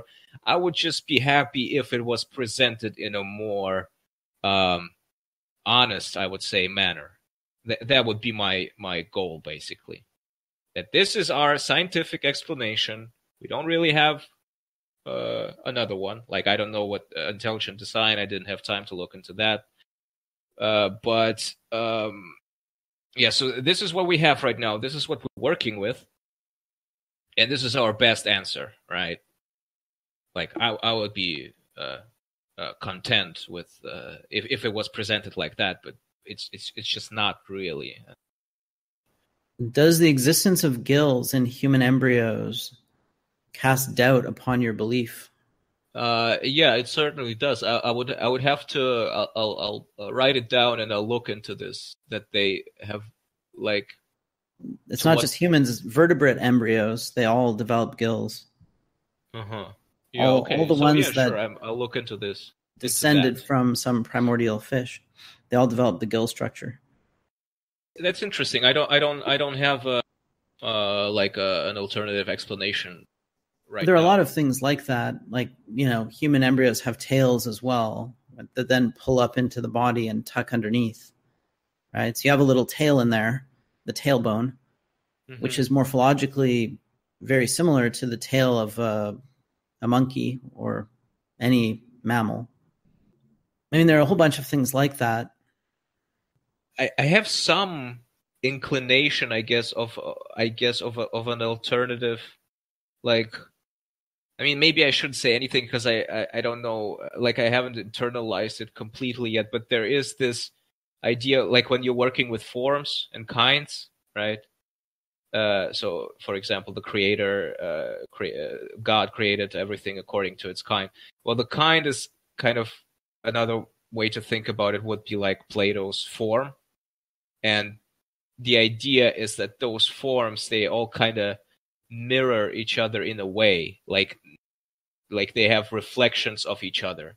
And so, for example, human consciousness, which is part of this particular kind, right, of human, it has some realization in different kinds. Like, for example, I don't know, a dog can know that it's looking at itself in the mirror or something like that. That it has like this faint reflection of, so all forms kind of interconnect in that manner. So, but I like that's just something that I thought of right now, which I guess you could kind of maybe say that an embryo is not yet fully formed, and so it has like, it's not solidified yet, so to speak, right? And so it has like more of an access to this realm of forms, where it's not a particular thing yet, it's more of a idea of what, it's more of like a potential. So isn't that the kind of like ad hoc rationalizing that you're accusing people of doing? Well, like I said, it's not supposed to be scientific though. Like, it's not supposed to be something that you go out and test for or against. It's a worldview. So basically what you're saying is, your attitude is, you have this a priori commitment to a theory, and then you're going to fit the data into it no matter what, right? No matter what I'm saying is that it's possible to give an alternative explanation, and if the theory of evolution were presented as exactly that, as an alternative explanation, as a naturalistic explanation, right? We're only working with no spooky stuff, right? We're only working with like things we can measure. Then it's fine. I have no problem with that. Why would the creator make life the way it is? Like, why would a creator make life that has to slaughter itself? Like, constantly? Well, that is because of the fall. That wasn't the case before. So before the fall, lions lived off of marshmallows that grew on trees or something? Yeah. What did lions eat before the fall? Fruits, I guess. Lions eating fruits. Okay. Why did God give them the big teeth before the fall? And the claws? Well, why and the forward-facing eyes of a predator? Well, it's a majestic being, creature, isn't it? Like, yeah, it's majestic because it's really good at killing things, right? So God just had this predator aesthetic in his mind. It was just out there, and he said, I got to realize it in something, but I'm going to make it eat fruit until it falls, and then it's going to start eating animals. Yeah, I mean, I don't know exactly. I mean, who am I to question God? Right? That's not how it works. So that's not how this works. Right. So it doesn't explain anything, right? I mean, that's the point. So evolution actually tries to explain these things. Your theory doesn't explain anything. It's just, well, I can't question it. I have to assume it. Maybe I can post hoc rationalize the data to fit the theory. But if I can't, well, then I just can't question it anyway. So it doesn't matter. Well, I don't know exactly if it's all just would fall under this category of post hoc rationalization. I mean, I guess, yes, most of it, I don't know. Because, I mean, it's not a new idea, right? So, I mean, in what sense is it post hoc? I mean, it's not like they came up with this after they found fossils or anything. It has a long tradition, this God idea, this God theory, right? It has a very long... What I mean by post hoc is after you've chosen the theory, then you're forced to come up with explanations that fit the theory, but you're not fitting the theory to the data. So you're putting the theory before the data. You're putting the cart ahead of the horse. Yeah, I mean, maybe it has something to do with the emphasis on data, like how much can we really draw from data, as it were, scientific data. Like, it's just that maybe it's not sufficient to explain these things, you know. I mean, scientific theories, like I said, they ignore certain things. They presuppose certain things, like, well, everything has always been constant, right? These constants have always been there, whatever constants in nature, identity over time, all of these things, induction, all of this stuff that cannot be explained in scientific terms. So, I mean, I don't know in what sense science is enough, really, to make these grand. Science isn't a complete worldview. I mean, you're right about that. It has to fit within a philosophical framework that justifies science. Yes. But I want to go back to this lion thing, because I think this is really interesting. You think that and like, what about Tyrannosaurus Rex? Was Tyrannosaurus Rex in the garden too? I'm not sure they existed.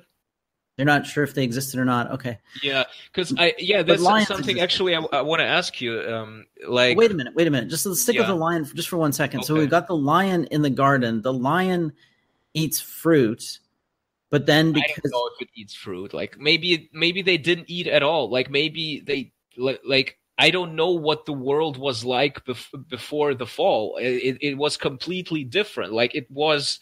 Gilmore I don't know. Me. Huh? Okay, sorry. No, I mean, it was completely different circumstances, like not really imaginable.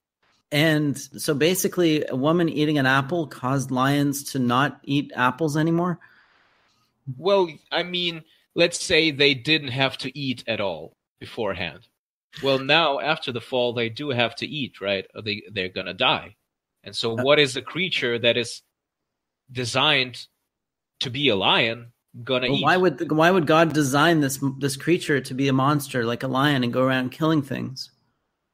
And why would he set it up so he must have known the fall was going to happen, right? So it's all very weird. Like, the fall is caused by something that humans do, but somehow this changes the world completely, so that then lions now they now eat animals, and God creates all these creatures that all of a sudden now turn into something that makes sense. Like, in the garden, they make no sense. There's no reason for the lion to have teeth, but all of a sudden... No, I would say they did have their bodies, like their physical appearance was basically what it was after the fall. Like, it didn't change. Right. But it made no sense before because they didn't need to eat. So there's no reason for the lion to have these giant teeth for tearing flesh, or these claws for gripping an animal as he brings it to the ground, or, these giant muscles. Well, there's no reason for some other function. I don't know. But what function could there be in this Garden of Eden where everything is peaceful and it's all spiritual? It's like heaven on earth. Mm-hmm. Yeah. Well, what function? I mean, I don't know. Maybe for Adam to marvel at or something like that. But why would he marvel at it if it wasn't going to kill him? There'd be nothing marvelous about it. What makes a lion marvelous is that it can fucking tear you to shreds. That's what makes it fucking amazing. Okay, it's no more amazing than a cockroach, really, in terms of its structure. But what's amazing about it is it's really fucking scary. It can kill you. Why do people watch nature shows then? Because we evolved to get the fuck away from lions, because we evolved to we love watching the animals on the Serengeti Plain, basically, because that's where we evolved, and our ancestors were part of that ecosystem, and they were getting eaten by lions. And so that's why we find them fascinating, because that's the kind of thing that was really important to our ancestors. Big, scary monsters. Yeah. Okay. Yeah, I don't know. I mean, I would have to read more about this to give any more precise answers. The whole notion of design makes no sense, because designing for what? What are you designing it for? Because like if you look at nature, what are the animals designed to do? Well, they're designed to kill each other or to attempt to reproduce, right? So if they're designed to be part of this dynamic system in which, they all get eaten by something else and they're all struggling to reproduce. That's what even if you thought they were designed, they would be designed to exist in this bloodbath of nature. Yeah. Why would a designer create all these organisms that would just so happen to fit together into this bloodbath? Well, maybe because he foresaw what would happen. So he planned this bloodbath to occur. No, I didn't say he designed everything so that it would participate in a giant bloodbath if a girl ate an apple because a snake said, "Hey, you should eat this apple." Come on. Yeah, well, I mean, it's like I think of it in terms of people's autonomous free will was something that put them basically outside of the of God's control. But that does not mean that he didn't still know what was going to happen. So I guess it's hard. It's I don't know if paradoxical is the right term, but it's kind of this idea that he knew what they were going to do, but they had the freedom to do different. And in each scenario, an infinite being, an omnipotent being, knew, like, it didn't matter basically what they were going to do because he was going to know it anyway, but that doesn't mean that they weren't free to decide what they were going to do. Well, from his perspective, they weren't free because he knew what they were going to do, right? So then they couldn't have been free from his perspective. They were bound to their fates from his perspective because he knew what they were going to do. Because he knew that they couldn't do just anything they wanted. They were limited in a certain sense, whereas he is not limited. And so obviously a thing that's limited can be encompassed by the thing that's not limited. Right. So what you're saying is he knew what was going to happen, and he designed all this to happen in the way it happened, including the fall, for some mysterious reason. Well, yeah, so what if that was the case? Well, and then the question is why? Well, what was the point of it all? That was the original question. What's this design for? What's the bloodbath for? Couldn't he design a reality where everything was the same except there was no bloodbath? If everything was the same except there was no bloodbath. Just, or think about it this way. He creates reality, gives us the free will, but then we make the right choice. Like, why so do you mean if there was no fall? Yeah, just like if there was no fall. If there was no fall, well, I don't know. Like that's Jesus. Well, yeah. So I guess they would still be eating fruits or whatever. So there would be no bloodbath. Yeah, there would be no death. So why did he design it so that it would end up like this? Well, So you mean why did he put the apple there? Why did the fall happen then? Because of Eve's going against God's command. Yeah, but could he not create a reality where we have the choice and then we end up making the right choice? Think about this way. We have to acknowledge that, again, from his perspective, he's creating everything. Well, I think, I don't like this phrasing even, like, from his perspective, because I think what happens there is we are taking God to be like a dude who's coming up with these designs and ideas. Let me put the apple here. That's going to be fun or whatever. But intelligent design implies that there is a designer, and the designer is doing something. He created it for a reason. Right. So what's the reason? That's the missing. But maybe we don't know the reason. Well, then, the whole point of design doesn't make sense if you don't know the reason. You can't say that something was designed if you don't know the reason, the thing it was designed to do. Well, I'm not sure that's the case. You could find some alien artifact and you would assume that it had a designer, even if you don't know the the function. Well, Right. in that case, it's because you know that there's no natural process that produces something like that, and so you figure, well, it's analogous to one of our artifacts that we created. But here you're talking about the totality of nature as something that's designed. So that analogy doesn't work very well because you have nothing to compare it to. Like you're saying that like when you see an artifact, like the classic example is the Swiss watch. You see the Swiss watch lying on the path and you say, somebody designed this. Mm-hmm. Well, because it's so different from everything else in nature, right? And it looks more like something that was put together. Well, you might still think if you looked at, say, a trilobite in a rock that somebody designed that as an art form. You don't really know.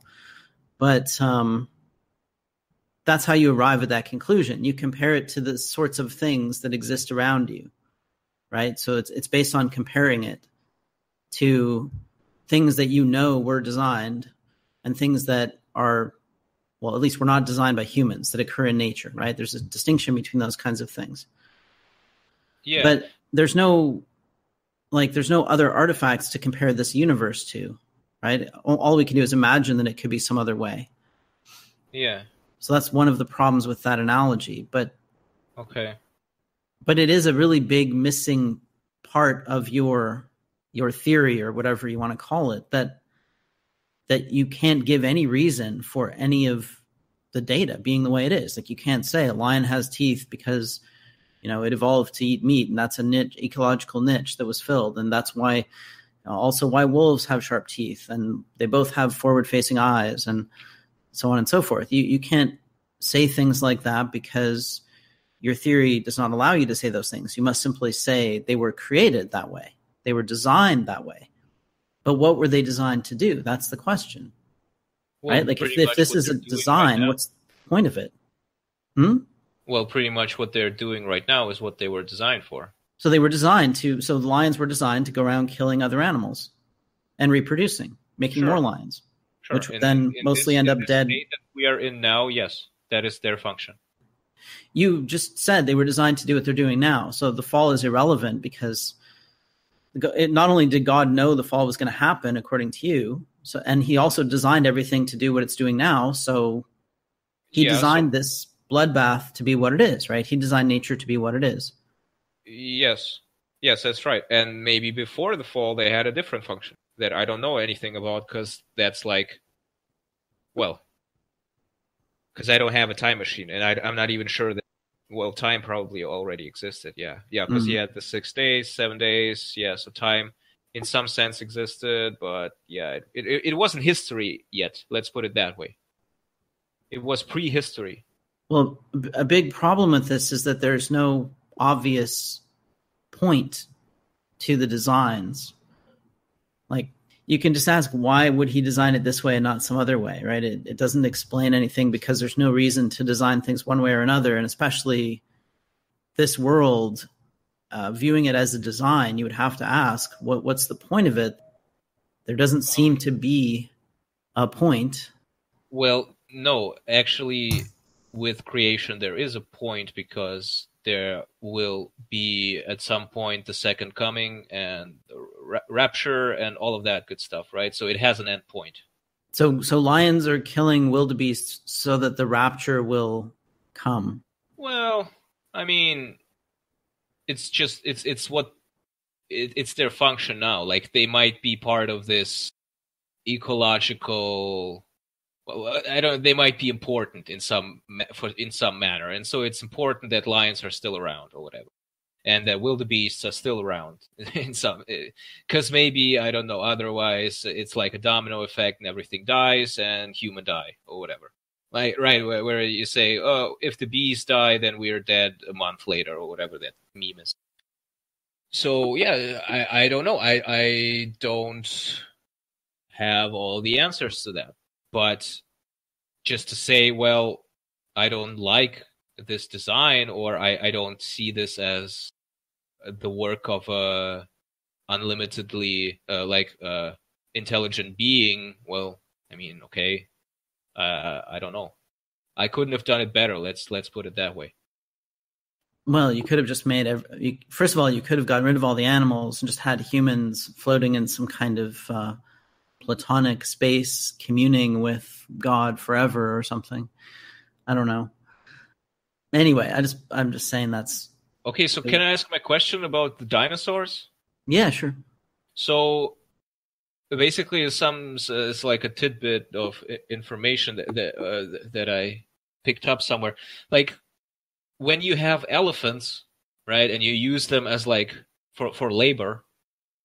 If you take the biggest elephant, like the hugest, biggest, most powerful animal, then it gets tired really quickly.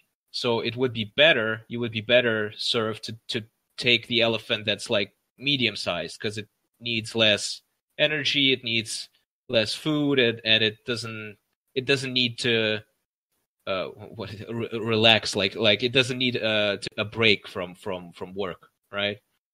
And so if that is the case, assuming that is true, and the dinosaurs were like 5 times bigger than the biggest elephants, like how the hell was that even possible for them to exist? Like, aren't they in some sense just too big to exist?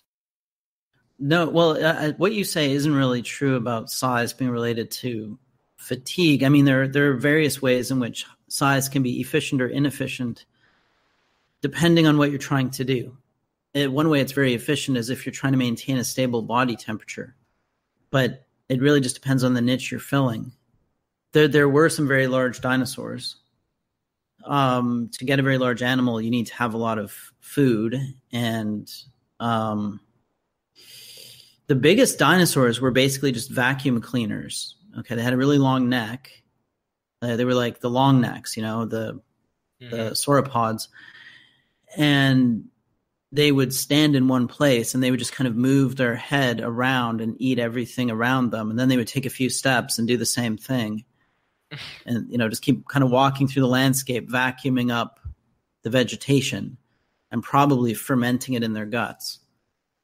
There are a lot of big herbivores that exist today. They're not as big as the dinosaurs. Another thing is that the total amount of oxygen in the atmosphere and carbon dioxide has declined over time. So we're talking about like really long-term changes in the global system. I think you can look at different periods and see that there were different amounts of oxygen in the atmosphere. The Jurassic had a pretty high level of oxygen, and the dinosaurs were bigger then, and that's actually one of the limiting factors on size. It's the amount of oxygen in the atmosphere. There were giant bugs, back in certain periods, like in the Carboniferous period. There were these giant dragonflies. But again, that's because of the amount of oxygen in the atmosphere. There are all kinds of explanations for all of that stuff. But it's not metabolically impossible to have a really big animal. You just need a lot of food and it just has to work. Like basically every animal has to work in the sense that it can get enough energy from the environment to reproduce, but that's the only requirement. Blue whales are significantly bigger than dinosaurs were. So we still have really big animals on the earth. Well, yeah, that's different, right? Because it's in water. Yeah, true. Okay, so I guess one other thing that comes to mind when you're saying, when you gave that example with the watch, right? That you find a watch and you assume that it had a designer.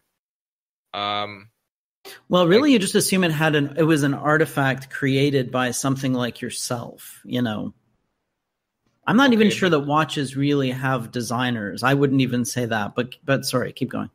Okay, but basically, isn't the reason that you come up with this conclusion is that it contains information? Like the watch contains information in it? Its structure, whatever, maybe it's still like ticking or anything. Like that basically it's not the object that matters, but it's like the information contained within it that makes you think it had probably some designer. No, it's the absence of any known natural process that would create it. yeah, I mean, basically it's that it's an anomaly in nature, so it must be created by humans. But what is the central aspect that you don't have an explanation for? Is it the form? What is it? Well, it's the specific nature of the form. So it's just the form. It doesn't have anything to do with like function or information or anything like that. Well, it could have something to do with the function as well, if you could figure out the function. But in this case, it's like the alien artifact case. It's really the absence of any natural explanation that makes you think it was created by something like a human being. You know, like let's say you're walking across the desert and you see a pyramid like the Great Pyramid of Egypt, you know, the Great Pyramids. And let's say you're doing this on Mars. Well, we would then start thinking aliens must have visited Mars or they must have lived there, because there's no known natural process that could create pyramids. But I mean, I don't like. Obviously, I am trying to make this connection, or maybe it's not obvious, but I'm trying to make this analogous connection to life itself, right? Because life contains information. Here's some. But we know how living beings come into existence. They come out of, vaginas or eggs or whatever. So we know that, like, if you see a rabbit hopping around, you don't think, oh, a human must have created that rabbit. No, right. But, like, okay, so I have here something that says, all the volumes of the Encyclopedia Britannica contain less information/instruction than a single bacterial cell. Do you think that's true, first of all? Like, that's the case? It sounds about right to me, sure. Okay, so eukaryotic cells, anyway, they're pretty complex. I don't know about bacteria. All right, so why isn't the presence of information in the first place, and this huge amount of information, why isn't that an indicator that this comes from a mind? Let's put it that way. Well, technically, there's actually less information inside an organism than there is in the air. Because information in the general sense is just uncertainty, or it's just the complexity of describing the system. So to describe all of the air molecules in a room is vastly, vastly greater than the Encyclopedia Britannica. If you had to write down all of their positions and momenta and all that, describe exactly where all of them were and which direction they were going in, and then, that's way more complex than a eukaryotic cell. That's just really, really complex. So actually, organisms have less information in them than their environments. But what you're talking about is not so much information, but order. They have order. They are selected, right? They have a specific arrangement of things that doesn't occur by, just random natural processes, right? So, rocks rolling down a hill don't sometimes turn into rabbits, because a rabbit is so much more ordered than rocks. But the amount of information in a piece of granite might be more than there is in a rabbit, because in a way, a rabbit is sort of, even though the cell might have a lot of information, so does any piece of rock. And in the rabbit, the information is copied. So the information of one cell is similar to another and another and another. And so actually, a rabbit is compressed information. It's not free, random information. Okay, it's like a zip file. It's kind of, I've never heard it described like this, because I have this thing where people say, like, information, all forms of information that we know of come from some intelligent source. So I guess that, like, that doesn't it's not the same thing you're saying, because you're saying, well, just the molecules, the air molecules in a room contain randomness maximizes information. Order minimizes information. But is it still information then, though? Because isn't information doesn't it have some purpose to it, that if you don't know what it's for, then it's not information? I'm giving the most general notion of information, which comes from information theory. But when people say information, they usually mean order, like relevant information, stuff Yes. that you can model.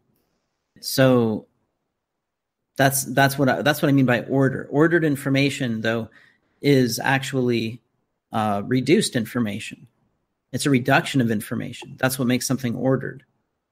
That you can predict one part of it from another, or you can predict different parts of it from its function. It has some regularity to it. Mm-hmm. You know, like a crystal, a quartz crystal contains less information than like silicon dioxide molecules more or less randomly aggregated together, because the crystal is a repeating structure. It's a repeating pattern. One part of it is the same as all the other parts. So if I take any one little part of it and I describe that, and then I can just say and repeat that over and over again throughout this area. So I can describe the crystal in a short form, right?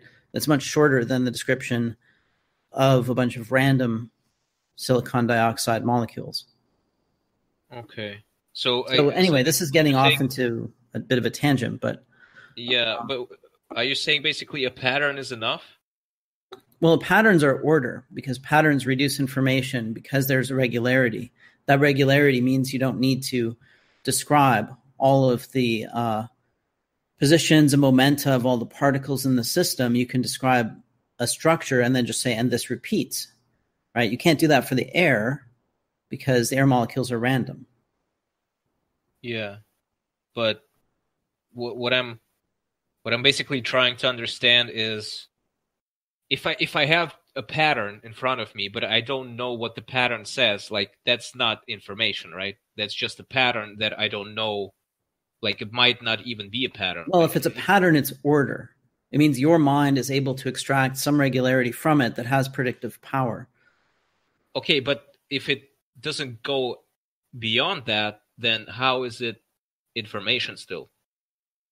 Well, it's all information. Information is, I mean, this is really getting into like kind of deep philosophical territory, but information is just any way of describing or specifying something. It's almost an irreducible concept because, you know, in a way, everything is information. The distinction between order and chaos is between information that is predictable or regular and information that is not predictable or regular. But let's just, I mean, I think this is just too abstract, really. Yeah, it might be. Let's just go back to the watch example and just tell me what you were thinking there. Right. So basically my point was that since, well, a watch has, let's say, patterns, but it also has like a purpose that is known to me. And that's why it constitutes information, at least the way I understand it. And that's why then people would assume that the watch didn't come about by a natural process, but it was created. It was manufactured by a mind. And so I'm just wondering why the same thing doesn't apply to just life. Why would you assume that life can be a natural process? Well, where did the watch get its function from? What do you mean? Like, well, because it's useful to tell time for certain creatures on this planet, then... Yeah, so it's useful to human beings, and human beings are life forms.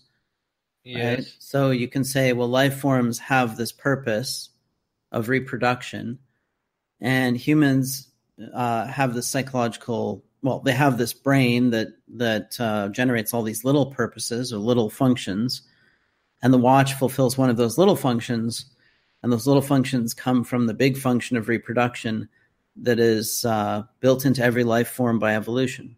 So that's how you get to that. That's how you get to an artifact that has a function. The function derives from the function of life. Mm-hmm. So you don't see like any problem there. That like these sub functions, they're useful only to certain, like to humans basically, but life itself, it serves its own function or something. And yeah, well, I mean, like a fish will, let's say a certain kind of fish that digs a burrow in the not the ground, but the bottom of the ocean or whatever to live in. The burrow has a function for the fish. The burrow is an artifact. If I come across the burrow of the fish, I will say, well, this must have been dug out by a fish because there's no natural process that would create it. I might not know whether it was a fish or a clam or whatever, or a worm, but something created this little burrow, probably a life form, and it did so for a purpose, and that purpose is related to the larger purpose of the life form, which is to reproduce.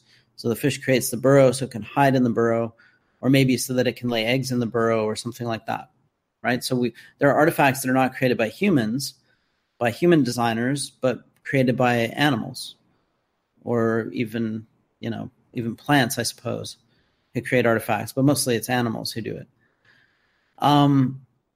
And I can understand that function as relating to the function of life, and I can see that all of these functions relate back to this ultimate purpose of reproduction, because all of them serve it, or at least I can understand them as having evolved to serve that function, that overarching purpose. Okay. Yeah, it's actually like information theory is really interesting. I started watching like a lecture series on that, but I didn't get very far. But yeah, I'm just wanted to throw that out there, so to speak. But okay, so I don't know. I mean, I guess maybe we can close with one, or I mean, a state of the Nihil. Did you have any questions? Because I don't, like I said at the beginning, I realized that it's kind of maybe even a bit unfair because I'm like in attack mode or whatever. And but so if you have any questions, then you can ask your question. No, I don't have any questions on mine. I mean, I came in here just expecting to address whatever you had to say, so. Okay, well, cool. Yeah, yeah, thank you for doing this. So maybe I guess then one last point that I have to kind of bring in some of that metaphysical stuff again, right? So so basically this idea that my main problem was that science, so to speak, it transgresses, like it goes outside of the area that it goes outside of its area of authority, let's say. And maybe what I mean by that, so I can kind of sum that up maybe. So usually, like, science answers questions like that are like what and how questions, right?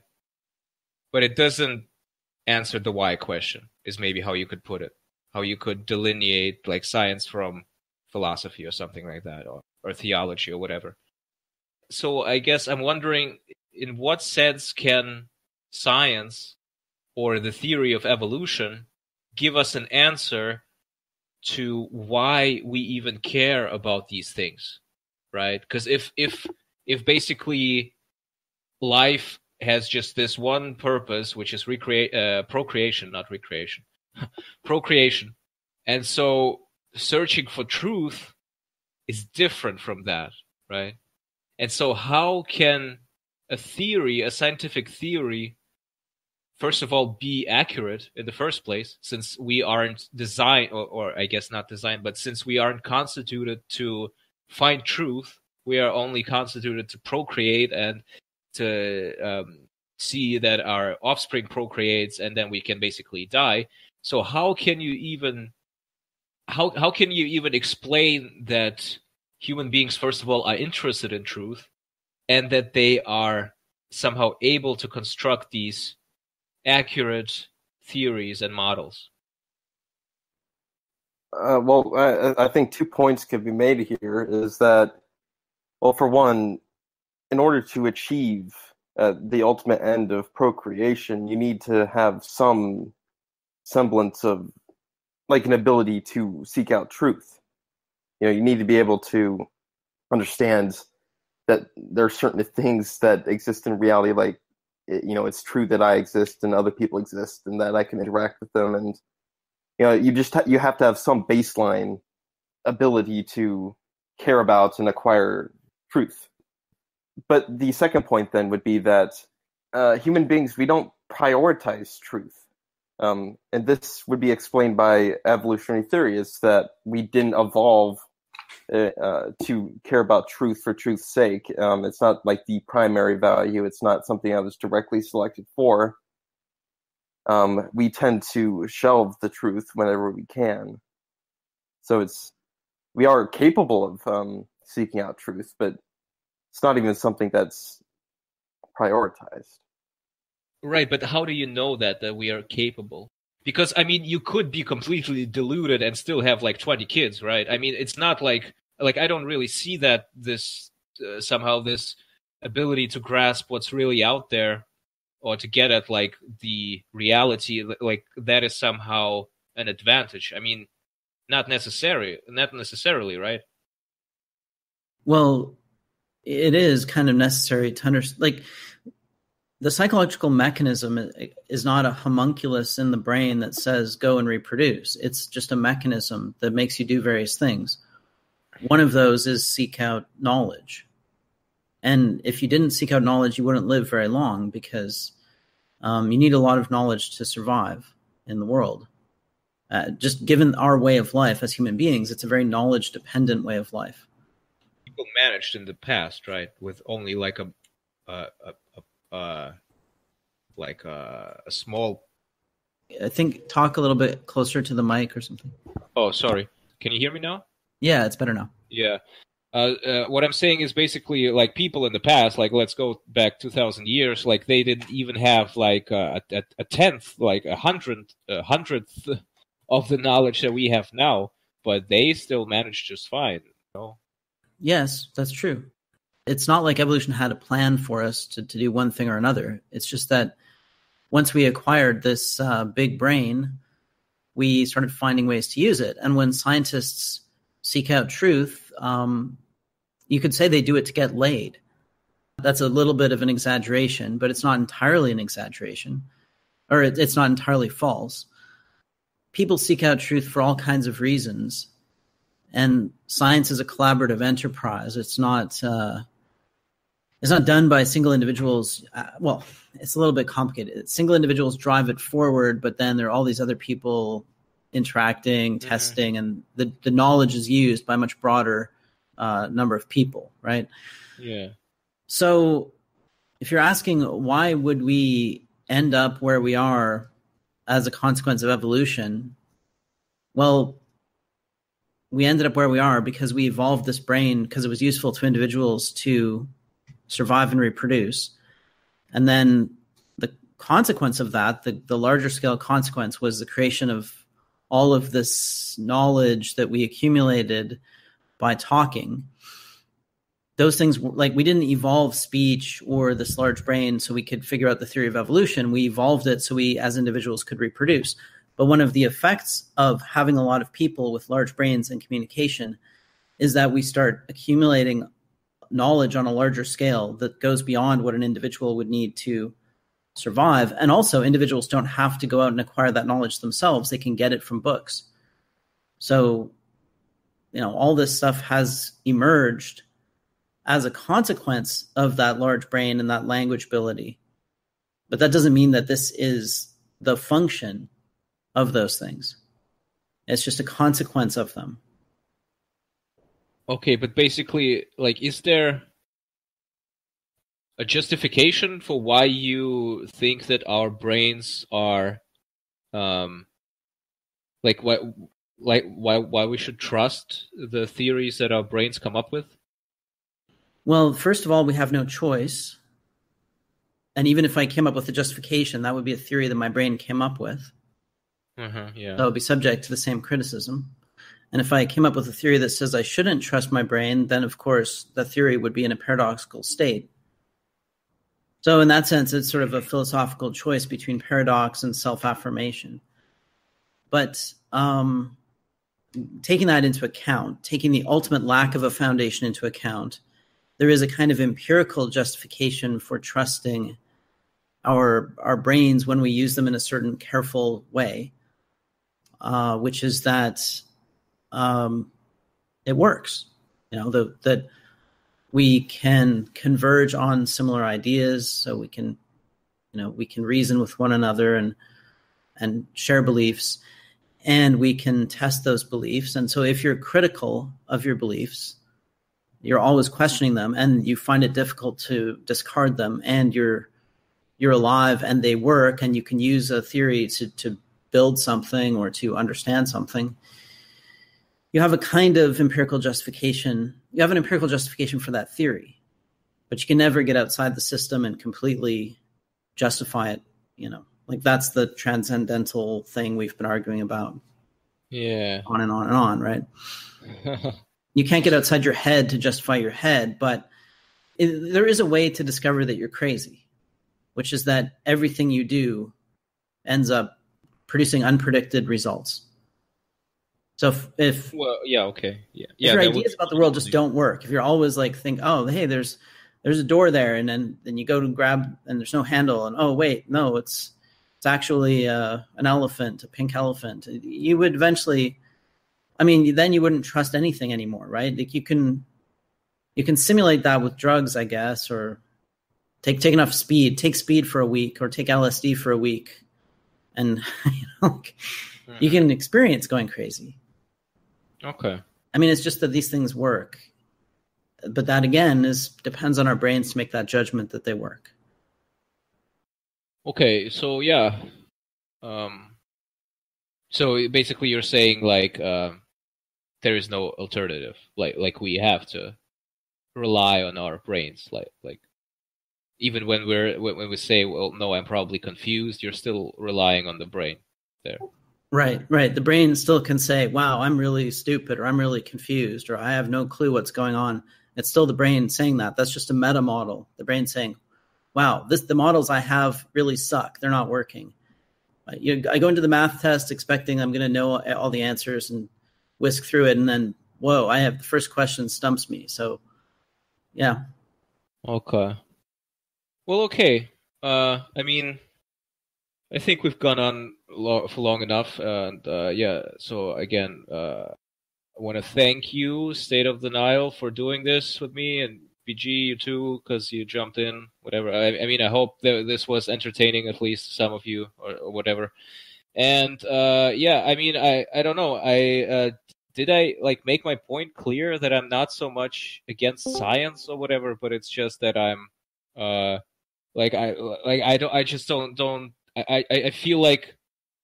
feel like it kind of oversteps its bounds, in a sense, like where it's reaching past where it should stop. Actually, like, do you understand what I mean? Well, are you referring to how it might have, like, evolutionary might have certain implications about exactly human nature? Sure, yeah. Like it shouldn't. Like it shouldn't, but it's almost like it can't. Like it's inescapable. Once you conduct like this arching narrative about the origin and the all of life, then, well, how can something as big and as grand as this not have any implications for day-to-day life? So it's I don't know what exactly to do about this. I think it would help if whatever scientists or journalists were more honest about what it is that they're presenting, but I understand why that's not always the case, like, obviously. But yeah, so that was my whole point with this from the beginning. Well, I don't agree that it oversteps its bounds. It says what it says. So if it comes to the conclusion that we are just, well, meat machines, that's basically what we've got to come to. And like, there could be a little bit of gray area, like a philosophical gray area, where there might be some debate about just how many implications evolutionary theory might have. Some people might try to argue that religion can be reconciled with it, or some degree of spirituality. But I can't remember what point I was trying to make. But I don't think that your critique that it oversteps its bounds really holds up, because I don't exactly know how you'd establish that. It's not like it's forcing value judgments on people. It's well, okay. Maybe to it does say demonstrate that we this. have a particular function, but Yeah. it's not saying we have to follow that function, not necessarily. It doesn't have to. Yeah. Okay. Well, maybe to illustrate this final point, I can read that Huxley quote I was talking about, right? So that basically illustrates what I mean. Okay. So quote. No, wait. Okay. Quote. For so many of my contemporaries, I took it for granted that there was no meaning. This was partly due to the fact that I shared the common belief that the scientific picture of an abstraction from reality was a true picture of reality as a whole, partly also for other non-intellectual reasons. I had motives for not wanting the world to have a meaning, consequently assumed that it had none, and was able without difficulty to find satisfying reasons for this assumption. For myself, as no doubt for most of my contemporaries, the philosophy of meaninglessness was essentially an instrument of liberation. The liberation we desired was simultaneously liberation from a certain political and economic system and liberation from a certain system of morality. We objected to the morality because it interfered with our sexual freedom. We objected to the political and economic system because it was unjust. So yeah, I guess it isn't even clear that he's talking that this is in the context of like he's talking about evolution, but this is basically he's basically talking about why this theory, why this worldview was so attractive to him, and I think that this happens basically like he's not the only case where this happened, where you justify your behavior, where you justify your way of life through this theory that shouldn't have anything to do with your individual life. Well, actually, I'm inclined to agree that people tend to, like, it probably is true that many people might hold to certain beliefs because it helps justify their behavior and what they want to do, but that's kind of besides the point of science. Oh yeah, that's fair. I mean, I guess I can't lay that at the feet of science so much, but this is my main concern or whatever. Like this is what I don't like. Is just something that irritates me. And yeah, I guess I'm calling it overstepping its bounds, but it's not really science that does it. It's just that science kind of helps along, and we didn't get into all of those fakes like the conjured up drawings and all that shit. But basically, there are people who are acting in bad faith, but who knows how many people are influenced by just one of those fakes, like, oh yeah, look, they found something. And then like 40 years down the road, it's found out that this was the fabrication, but how much work has this fabrication done in that time? So, yeah. Well, but State of Denial brought it up before that it doesn't really matter like whether the theory of evolution has no relevance to those questions really. Not nihilism is there in everything. I guess every worldview can be critiqued, and once you see that you are free to critique it, then you have nihilism. And even if you believed in God, I don't see how that would change anything, and that's what State of Denial said before. Mm-hmm. Like, even if you believe that this was all intelligently designed, you could still say why, and why should I go along with it? And you could still be like Lucifer in Paradise Lost, and say, fuck this. Yeah, it bottoms out. Every explanation bottoms out at some point. Or becomes circular, I guess, you could say. Like, it relies on itself. But, okay. Yeah, I guess I don't know. But, so yeah, I don't know. Maybe I'll come up. I'll read some more stuff, and maybe even like something from the other side, right? You have to read a Dawkins book. Yeah, Well, actually, I'm curious. Is Dawkins like why is he so popular? Is it just because he has like great writing style, or like what's up with that? Like, is he a real scientist and stuff like that? Yeah, he did some pretty good work early on in, I guess, basic evolutionary theory, and The Selfish Gene is when he was in his creative phase.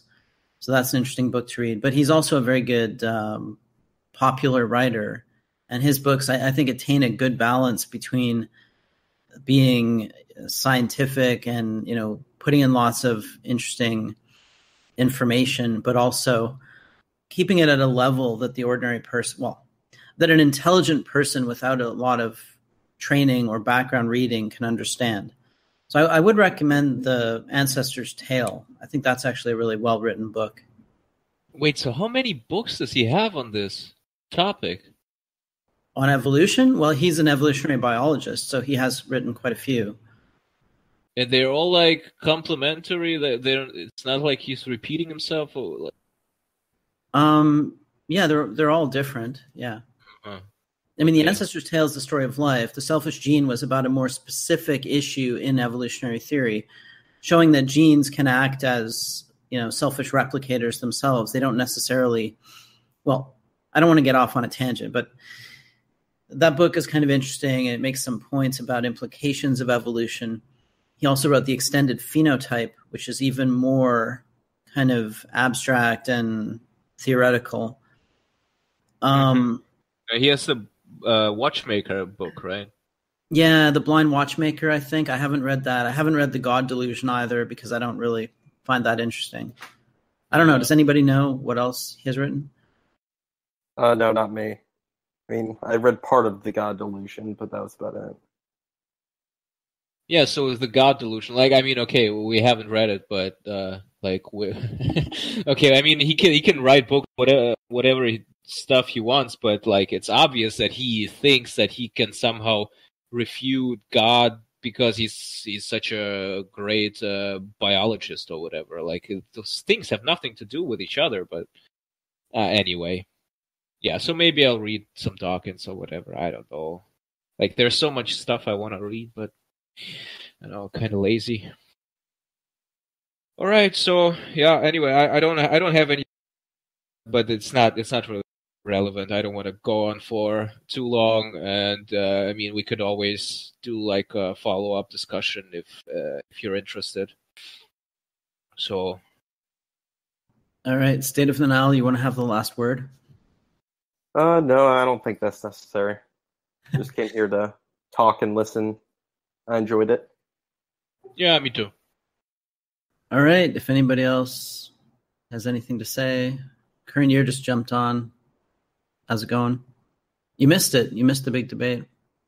Yeah. What's up, guys?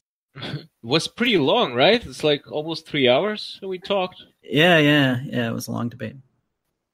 All right, well, I'm going to go, so I'll... All right, well, cool. Later. Okay. So, yeah, take care, everyone.